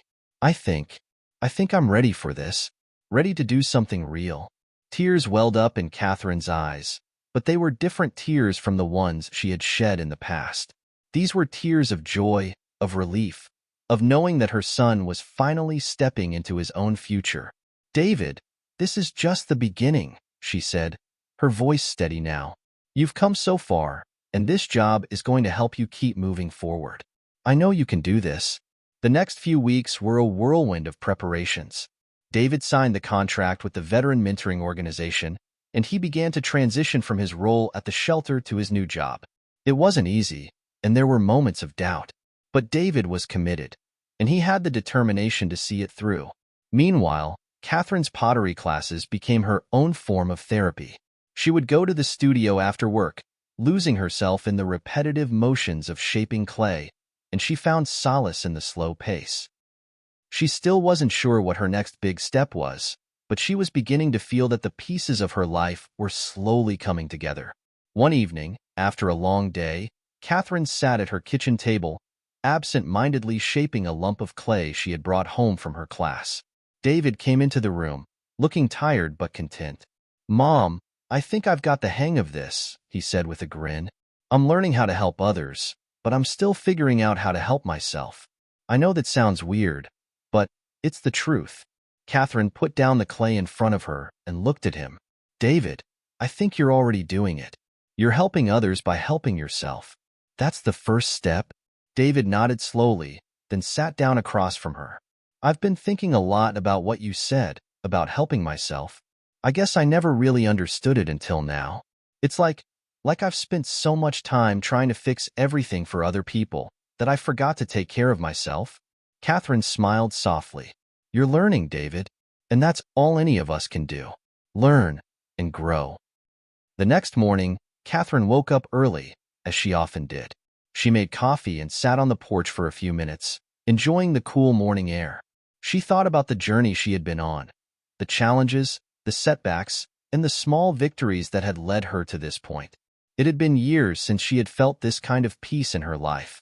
She was still a mother, still dedicated to her son's well-being. But now, she was also a woman reclaiming her own happiness. She had spent so much time worrying about everyone else that she had almost forgotten how to take care of herself. But now, she was doing it. She was finding balance. When David came down for breakfast, he looked different, more confident, more grounded. The change was subtle, but it was there. And Catherine knew, deep in her heart, that he was ready for this new chapter. "Mom," David said, sitting down at the table with his usual cup of coffee, "I've been thinking, maybe you should come with me to one of the veteran meetups. I think it would be good for you to see what I'm doing, and you could see how it feels to give back in a way that really matters." Catherine paused, her hands resting on the table. She hadn't thought about getting involved in that way, but the idea of being part of David's journey, of supporting him in his new role, felt right. She had always been by his side, and now it seemed natural to take that next step with him. "I'd like that," she said, a smile tugging at the corners of her lips. "I think I'm ready." That evening, Catherine decided to join David at one of his veteran meetups. It was a small group, held in a modest community center. When she walked into the room, she saw a mix of faces, some young, some older, all of them veterans who had come together to share their stories and their struggles. Catherine couldn't help but feel the weight of the experiences in the room. She had seen David's battles up close, but this was different.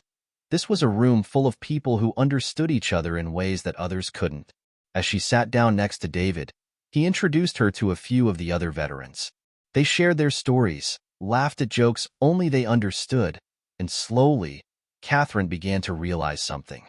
She wasn't just a mother supporting her son. She was part of a larger story, one that was being written every day by people who had endured unimaginable hardships and were now finding ways to heal, to rebuild, and to help one another. This was the breakthrough, the moment when Catherine fully understood that her journey, too, was part of something bigger. The following weeks brought a series of unexpected changes.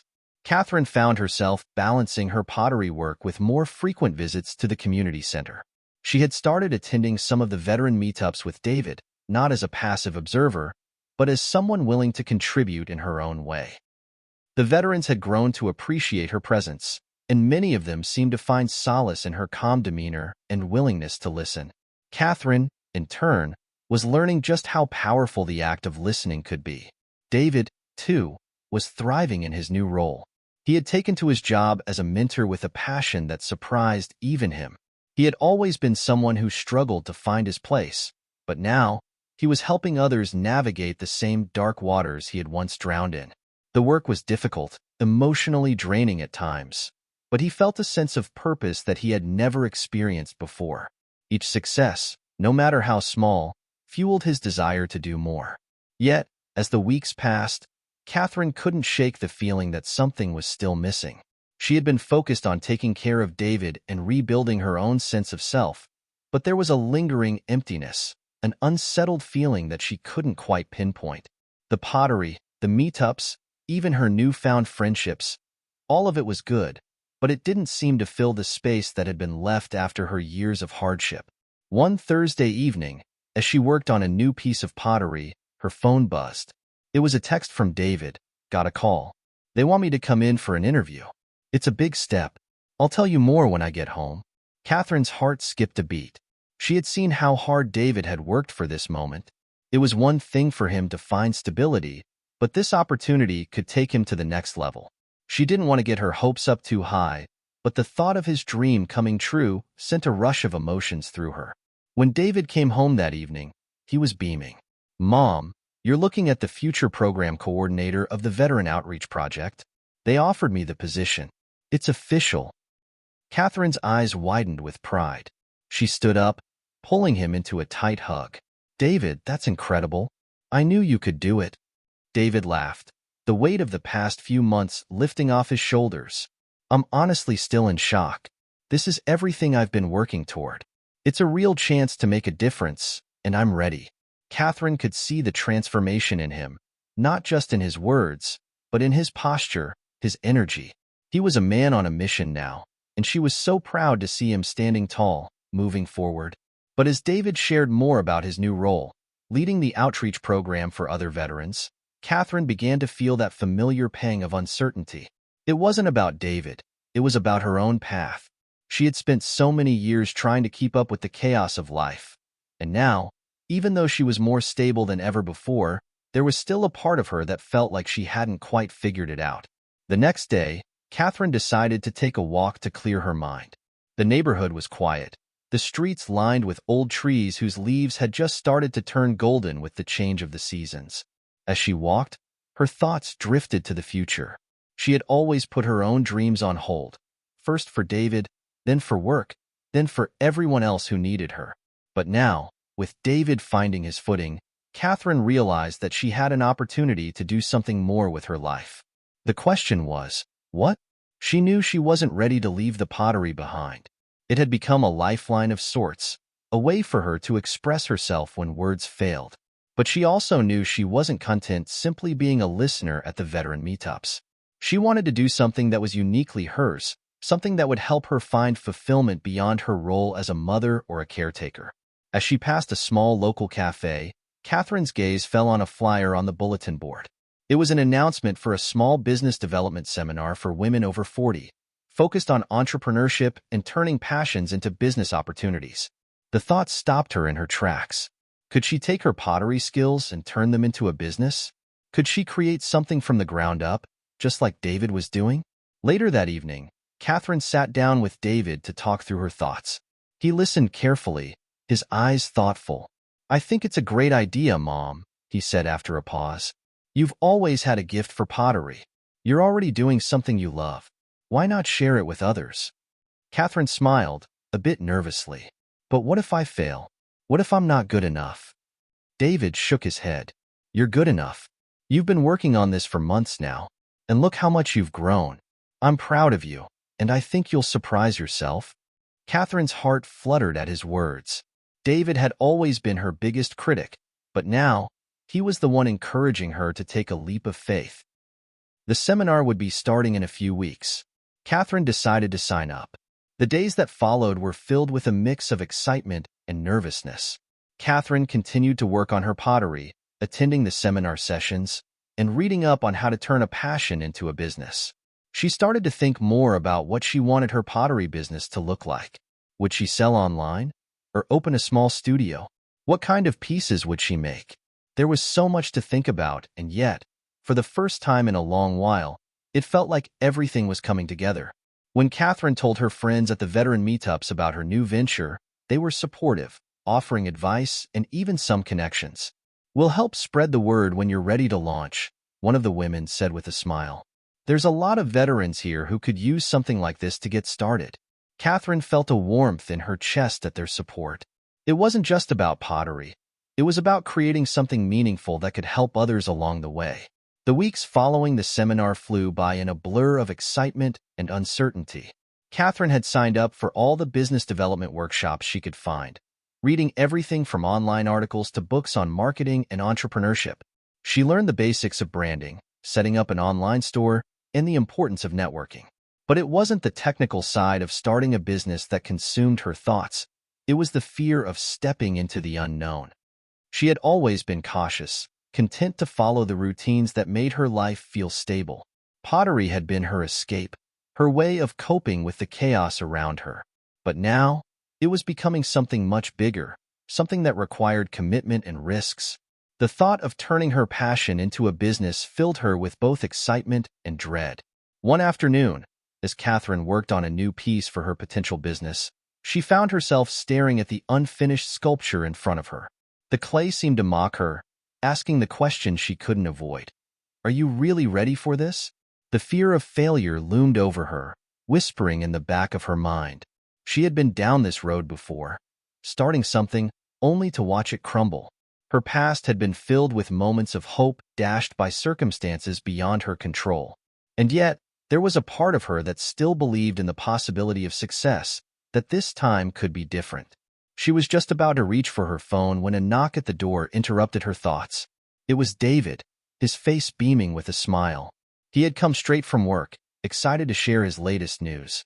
"Mom, you won't believe this," he said, practically bouncing on his feet. "The program has been approved. They're going to roll it out in 2 months. It's all happening." Catherine's heart swelled with pride as she hugged him tightly. His success had been a beacon of hope for both of them, proof that hard work and persistence paid off. And yet, as she pulled back, she couldn't help but feel a twinge of envy. David had found his purpose, his path, while she still stood at the crossroads, unsure which direction to take. "That's amazing, David," she said, forcing a smile. "I'm so proud of you." David's excitement was contagious, and for a brief moment, Catherine let herself bask in the joy of his accomplishment. But as the conversation shifted back to her own plans, the doubts crept in again. Was she really capable of making her business work? Was it just another dream that would fade like the others? The next morning, Catherine sat in the community center with the other women from the veterans group. They were having their weekly meetup, sharing stories and offering advice. Catherine had always appreciated the camaraderie, but today, she felt a strange disconnect. Her mind kept drifting back to her pottery, to the idea of building a business from the ground up. "Hey, Catherine," one of the women, Mary, said, pulling her back to the conversation. "How's the pottery coming along? You mentioned you were thinking about turning it into something more." Catherine smiled nervously. "Yeah, it's coming along. I've been learning a lot about the business side of things, but I'm still trying to figure out the best way to get started. It's a bit overwhelming, to be honest." Mary leaned forward, her eyes kind but knowing. "I hear you. It's scary to take that first step, but you have something valuable. Pottery is personal. It's real. People can feel that. You're not just selling an object. You're sharing a piece of your soul. Don't forget that." Catherine felt a lump rise in her throat. Mary's words struck a chord deep inside her. She had always believed in the power of art to heal and connect, but she had never thought of her pottery in such a personal way. It wasn't just about making things. It was about sharing her story, her journey, through each piece. "But what if it doesn't work?" Catherine asked, her voice barely above a whisper. Mary smiled gently. Then you try again. And again. That's the only way you'll ever know if it's meant to be. You've been through tough things before, and look at where you are now. You're stronger than you think. Later that day, Catherine found herself standing in front of her pottery wheel, her hands covered in clay as she shaped a new piece. It was small, a simple bowl, but as her hands worked, she realized something had shifted. For the first time, she wasn't thinking about the potential failure of her business.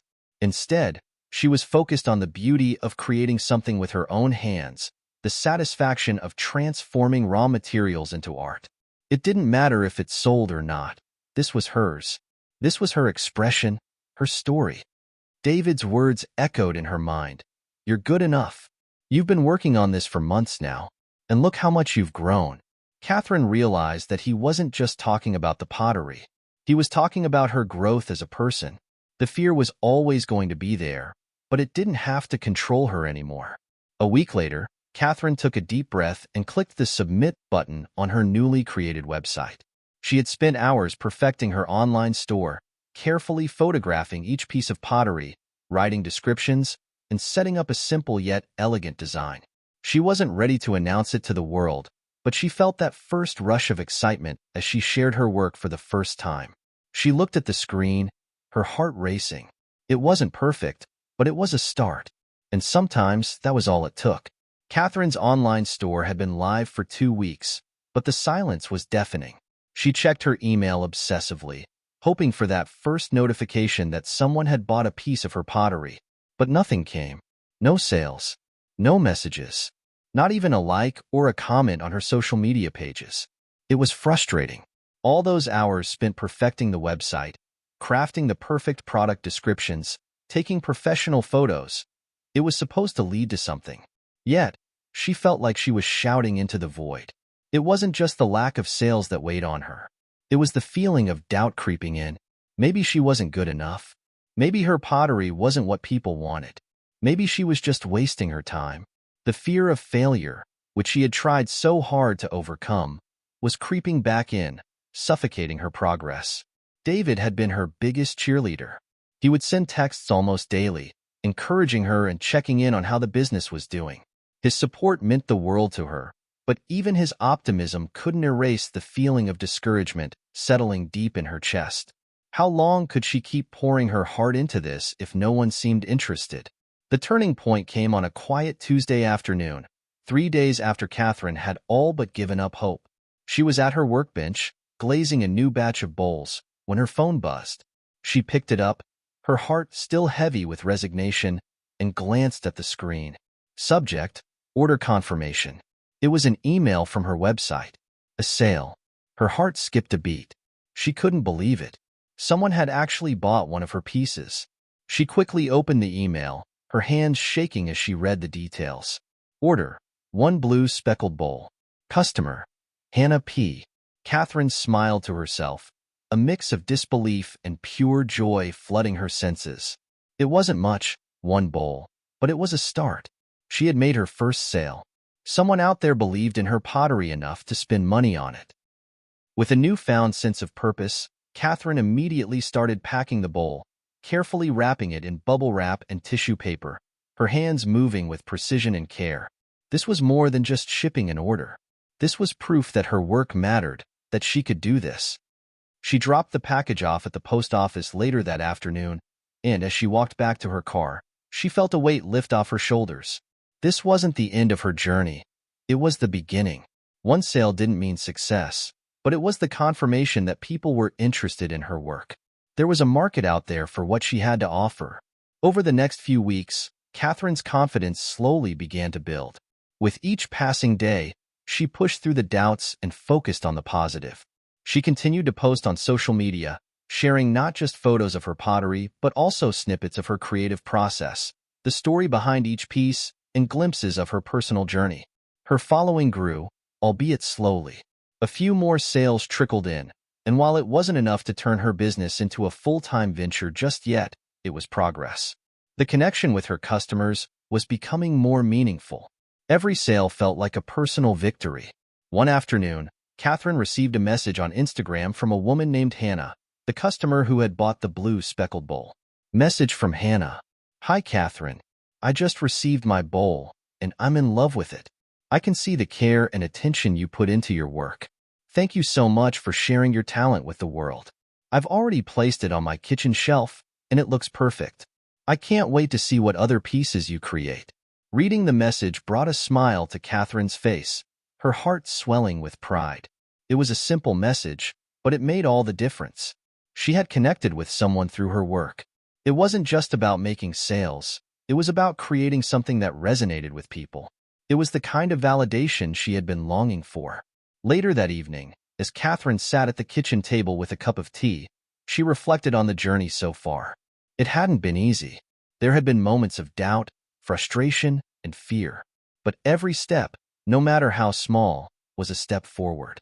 And now, she was finally starting to see the fruits of her labor. Her phone buzzed again. Another message. This time, it was from David. Message from David. I saw your post on Instagram. I'm so proud of you, Mom. You're doing it. I knew you could. Keep pushing. Catherine smiled, feeling a deep sense of gratitude. David's unwavering belief in her had carried her through the darkest moments. He had always believed in her, even when she couldn't believe in herself. With the first sale behind her, Catherine felt a sense of clarity she hadn't had before. She wasn't just chasing a dream anymore. She was building something real. The next day, Catherine spent the afternoon updating her website, making small improvements based on feedback from her customers. She was learning more every day, refining her business skills, and becoming more confident in her ability to succeed. Each sale, each message of support, was like a brick in the foundation of her dream. But as the weeks went by, Catherine knew there was still much to be done. The journey ahead wouldn't be easy, but she was ready for whatever challenges came her way. The weeks that followed Catherine's first sale were a whirlwind of activity. Her online shop was slowly gaining momentum, and she was beginning to form a loyal customer base. Each new order filled her with excitement, but also with the pressure of maintaining the standard she had set for herself. As sales increased, so did the workload. Catherine found herself working long hours, creating new designs, responding to customer inquiries, managing the business side of things, and still trying to find time to enjoy her personal life. The balance was difficult, and some days she felt like she was being pulled in every direction at once. Her evenings, which used to be filled with relaxation, were now consumed by fulfilling orders and keeping up with social media. David had noticed the change in her schedule. He was still her biggest supporter, sending her motivational texts and checking in on her progress, but he also recognized the toll it was taking on her. One evening, after a particularly long day, Catherine collapsed on the couch, exhausted. David, as usual, was the first to notice. He sat down next to her, offering her a warm cup of tea, just as he had done countless times before. You look like you've been running on empty for days, he said, his voice laced with concern. Catherine took the cup, grateful for the warmth it provided. I'm fine. It's just, everything's happening so fast. I thought I was ready, but there's always more to do. I want to keep up with everything, but sometimes I feel like I'm losing control. David nodded, his gaze softening. You've made it this far because you're strong and capable. But don't forget, it's okay to take a step back sometimes. You can't pour from an empty cup. Catherine let out a sigh, running her fingers along the rim of her cup. I know you're right. I'm just afraid. Afraid that if I slow down, I'll lose momentum. I don't want to fail. David placed a reassuring hand on her shoulder. You won't fail. You've already built something amazing. But you need to take care of yourself too. Don't let your passion for this dream burn you out. The conversation lingered in Catherine's mind long after David had gone to bed. She knew he was right. She had poured so much of herself into this business, sacrificing her time and energy, that she hadn't left room for self-care. Her work was important, but her health, both mental and physical, was just as crucial to her success. The next morning, Catherine woke up early, determined to find a better balance. She decided to make a few changes to her routine. First, she would set more reasonable hours for herself. She would still work hard, but she wouldn't let it consume her entire life. Second, she would prioritize her physical health, something she had been neglecting. Exercise had always been a stress reliever for her, and she knew that moving her body would help clear her mind. That afternoon, after fulfilling a few orders, Catherine took a break and went for a walk around her neighborhood. It was a quiet area, with tree-lined streets and the scent of fresh flowers in the air. As she walked, her mind wandered, thinking about the next steps for her business. She had made good progress, but there was so much more to do. She wanted to expand her product line, maybe try her hand at some larger pieces like vases or even home decor. She also dreamed of having a booth at local art fairs or craft markets, places where she could meet her customers face-to-face and build even stronger connections. Her thoughts shifted to marketing. She had learned so much over the past few months, but there was still a lot she didn't know. How could she make her shop stand out in a sea of online businesses? How could she connect with more people and turn them into loyal customers? One idea that had been bouncing around in her head was the idea of offering pottery classes. She had always loved teaching, and pottery had given her a way to connect with others. It seemed like a natural fit, a way to combine her passion with a potential revenue stream. But she wasn't sure if it was the right time. She was still building her online store, after all. The following week, Catherine decided to try something new. She posted a short video on Instagram, giving her followers a behind-the-scenes look at her process. She shared her studio space, talked about her inspiration, and even showed a few of her favorite tools. It wasn't a professional production by any means, but it was real. It was her. To her surprise, the video went viral. Within hours, her follower count skyrocketed. People began commenting, asking questions about her work and offering words of encouragement. Some even asked if she would consider doing a pottery class or a live tutorial. The response was overwhelming. Catherine couldn't help but smile as she read through the comments, amazed by the support she was receiving. It was proof that people were genuinely interested in her work and wanted to learn from her. Later that night, Catherine sat down with a notebook, writing out her plans for the future. The idea of teaching pottery was becoming more appealing.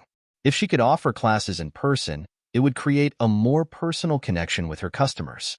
It would also allow her to diversify her income, something she knew would be crucial in the long run. As she wrote, her phone buzzed. She glanced at the screen. It was another message from Hannah. Message from Hannah. I just wanted to say thank you again for the beautiful bowl I purchased from you. It's honestly the most gorgeous piece I own. I'm telling all my friends about your shop. Catherine's heart swelled. She was building something bigger than just a business. She was creating a community.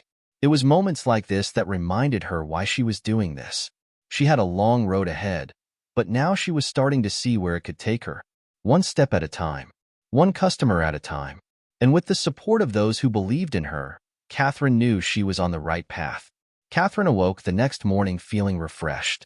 She had taken David's advice seriously and made a conscious effort to slow down. Her new routine of balancing work with self-care was beginning to show positive results. She felt more energized and focused, and for the first time in weeks, she was excited to face the challenges of the day.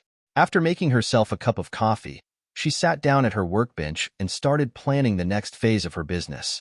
Her recent video had gone viral, and with the flood of new followers on social media, she knew she had an incredible opportunity to connect with people who were just as passionate about pottery as she was. It was time to take her business to the next level. She pulled out her notebook and began jotting down ideas. She had received several messages asking about pottery classes, and the more she thought about it, the more it made sense. Catherine was a natural teacher. She had always enjoyed showing others how to create, and pottery had the potential to offer her students not only a skill but also a deeper connection to art. But she wanted to make sure that the experience felt personal, like she was building a community, not just teaching a craft. She had learned how important community was, especially after the flood of support she had received from her followers. It was clear that people didn't just want to buy her pieces, they wanted to be a part of what she was creating. Catherine envisioned small, intimate classes where each student could truly engage with the process. She opened her laptop to research local venues and available spaces where she could teach. As she typed, an email notification popped up. It was from one of her customers, a woman named Lisa who had purchased a custom bowl from her a few weeks ago. Catherine clicked on the message and began to read. Message from Lisa. Hi, Catherine. I just wanted to say that I've been following your journey since I bought the bowl, and I absolutely love it. I was wondering if you're planning on doing any pottery classes anytime soon? I have a few friends who would be interested as well.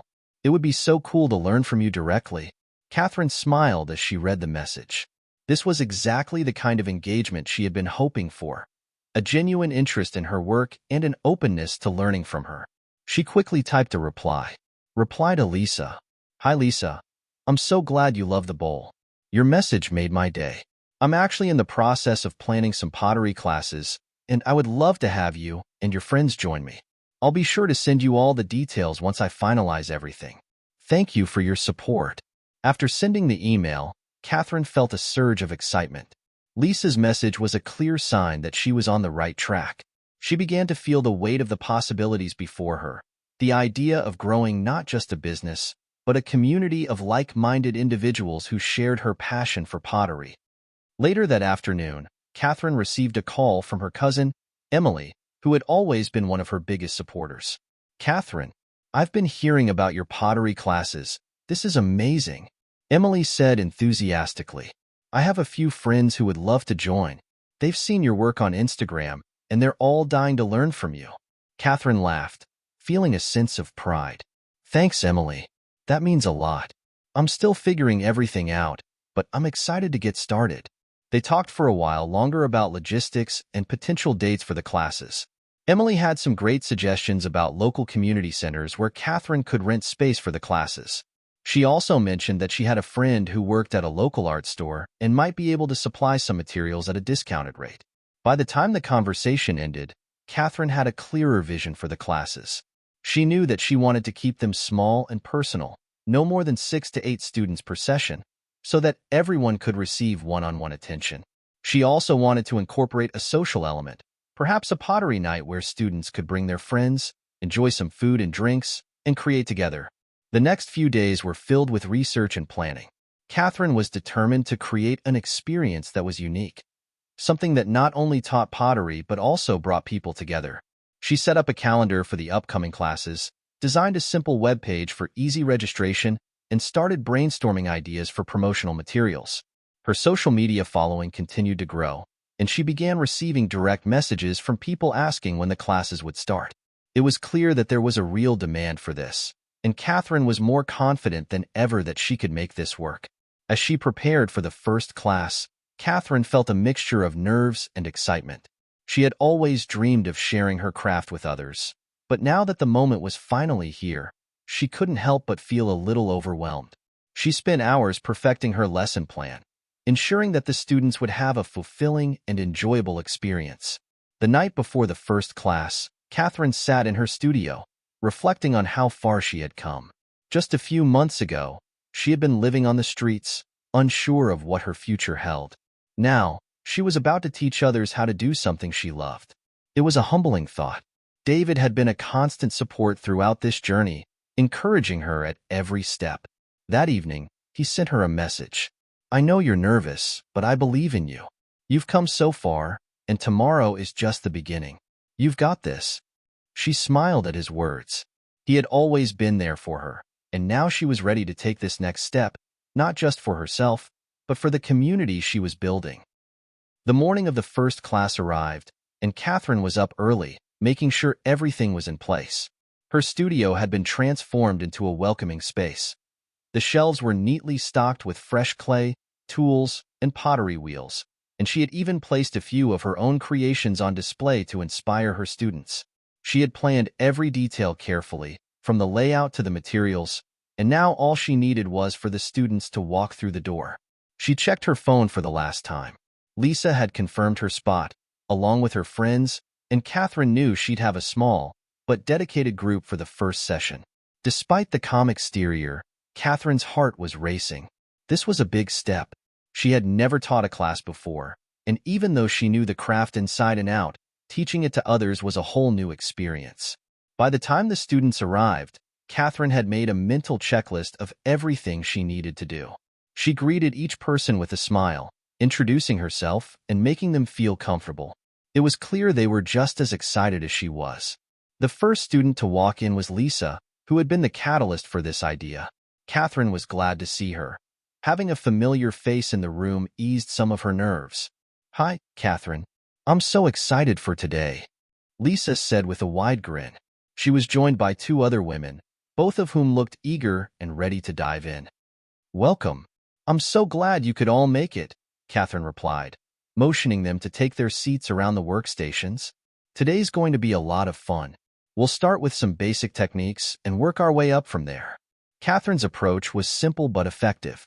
She began by demonstrating how to center the clay on the wheel, explaining the importance of posture and how to control the speed of the wheel. The students watched intently, each of them absorbing her instructions with a mixture of concentration and excitement. After a few demonstrations, Catherine encouraged them to try it for themselves. As each student placed their hands on the clay, Catherine walked around the room, offering guidance and encouragement. It was clear that everyone was at different skill levels, but they were all willing to learn and try. Throughout the class, Catherine felt a deep sense of fulfillment. There was something incredibly rewarding about teaching others, especially when she saw the look of accomplishment on their faces as they successfully shaped their first pieces of pottery.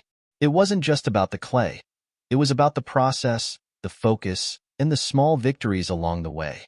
"Look, I did it," Lisa exclaimed as she finished shaping her bowl. Her joy was contagious, and the other students cheered her on. As the class continued, Catherine found herself in a rhythm. She was no longer nervous, but energized. She was teaching, yes, but she was also learning how to communicate her passion, how to help others see the beauty in something as simple as a lump of clay. The room was filled with laughter, conversation, and the hum of the pottery wheels. By the time the class ended, Catherine was exhausted but elated. The students had all created something meaningful, and they were eager to return for the next session. Afterward, the group gathered around for a quick chat. Everyone was buzzing with excitement. "This was amazing, Catherine," Lisa said. "We didn't expect it to be so much fun. We definitely want to sign up for the next class." The other students nodded in agreement. "I can't wait to show my family what I made," one of them added. Catherine felt a surge of pride. She had done it. Her first class had been a success. But more than that, she had started to build the community she had envisioned. A space where people could come together, share experiences, and create something beautiful. As they all said their goodbyes and promised to return next week, Catherine cleaned up her studio, feeling a deep sense of gratitude. She had come a long way since those dark days when she had nothing but a few broken dreams. Now, she had a thriving business, a growing community, and a sense of purpose that filled her heart with joy. As the weeks passed, Catherine's pottery studio began to thrive. Each class attracted more students, and her once small group of eager learners slowly grew into a diverse community of people. From young adults seeking a creative outlet to older individuals looking for a new hobby or a way to relax. Catherine was amazed at how her classes had taken on a life of their own, and she realized she was now at the heart of something much bigger than she had ever anticipated. Word of mouth had spread, and now, even people outside of her circle were showing interest. Catherine was overwhelmed in the best way possible. She had gone from a woman living on the edge of despair to the owner of a growing business that was making a positive impact on the lives of others. On a particularly busy day, Catherine found herself juggling multiple tasks, preparing materials for the next class, answering questions from prospective students, and organizing the storage room in the back. Her phone buzzed constantly with messages from people wanting to sign up for classes or ask about custom pottery orders. The studio had become a sanctuary for creativity, and Catherine couldn't be more grateful for the opportunities that had come her way. She had always dreamed of being able to teach pottery and share her passion, but now, she realized she was offering something even more important, a space where people could escape their daily stress and find peace in creating something with their hands. Catherine saw how the classes weren't just about learning pottery techniques. They were about building confidence, making new friends, and finding a sense of belonging. One evening, as Catherine was finishing up a late-night project in the studio, Lisa came in to drop off some extra supplies. As she walked into the space, she noticed the warm glow of the overhead lights and the hum of the pottery wheels still spinning. There was something comforting about the scene, something that made the studio feel like home. "Wow, Catherine, look at all of this," Lisa said. gesturing around the room. "I can't believe how much it's grown. It feels like a real community in here now." Catherine smiled, wiping her hands on her apron as she stepped back to admire the studio. "It really has. And it's not just the pottery that's bringing people together. It's the space. It's like we've created a little family here." Lisa nodded, clearly moved. "I agree. I've met so many great people, and the classes have become something I really look forward to. It's not just about making pottery. It's about the connections we're making with each other." Catherine's heart swelled. She had created more than just a business. She had created a space for people to connect, share, and grow. The thought of that brought tears to her eyes, but it was a good kind of tear, one that came from the deep fulfillment of seeing her vision come to life. As the weeks turned into months, Catherine continued to push herself to expand. She started offering specialized workshops, such as hand-building pottery and glazing techniques. She also added more advanced classes for those who had been coming for a while and were ready to take their skills to the next level. There was a growing interest in custom pieces as well, and Catherine had started taking on special orders for personalized pottery.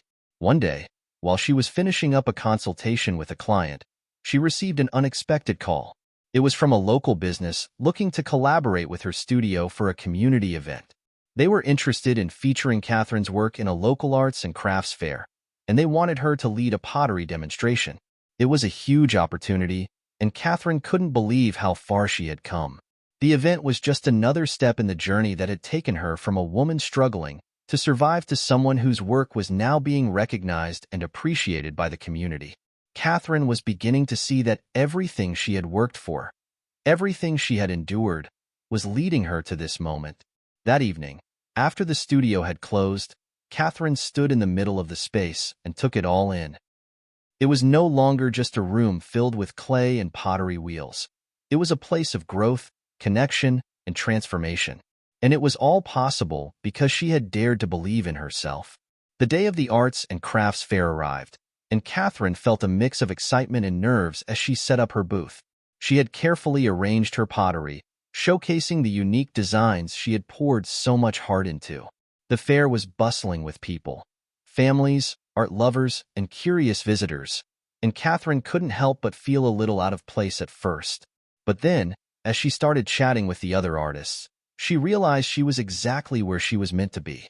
Her booth stood out in the crowd, not just because of the quality of the pottery, but because of the warmth and inviting energy Catherine had cultivated in her studio. As people wandered by, many stopped to admire her work, ask questions, and even share stories of their own creative journeys. Some of them had attended her classes, others had heard about her work from friends, and a few had simply stumbled upon her booth by chance.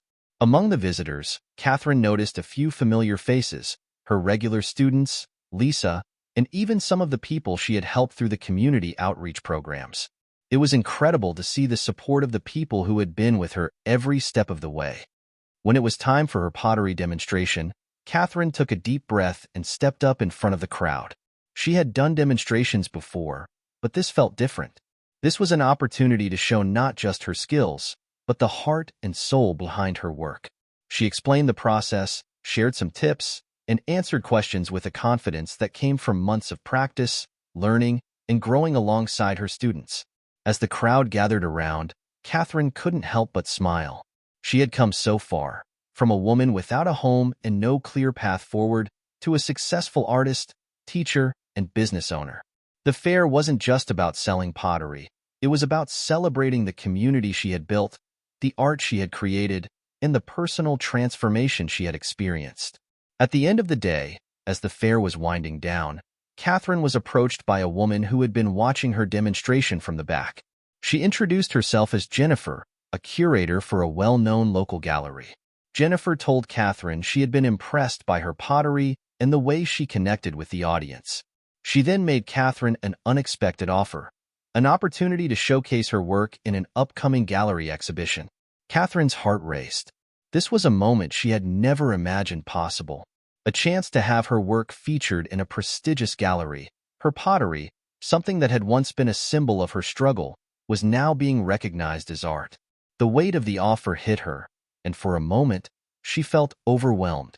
But then, she remembered everything she had worked for, the countless hours spent at the wheel, the people who had believed in her, and the life she had built from the ground up. "I would love that," Catherine said, her voice steady despite the excitement coursing through her. "I'll be honored." As Jennifer handed her a business card with details about the exhibition, Catherine felt an overwhelming sense of pride. She had started this journey with nothing. No job, no home, no direction, and now, her work would be displayed in a gallery among some of the best artists in the area. When she returned to the studio that night, Catherine stood in front of the large mirror that hung on the wall, her mind racing with possibilities. The journey wasn't over. There would be more challenges, more opportunities to grow. But in that moment, she knew she had finally found the place she was meant to be. The woman who had once felt invisible in the world had now become a visible force, a creator, a teacher, and a leader in her community. Catherine had rebuilt her life, not just for herself, but for the people she helped along the way. The reward she had earned wasn't just the recognition or the success. It was the impact she had made on others and the knowledge that she had helped others find their own path to healing and transformation. Looking out the window of her studio at the quiet night, Catherine whispered to herself, "I did it." Have you ever had a moment that made you realize how far you've come? Share your story in the comments below.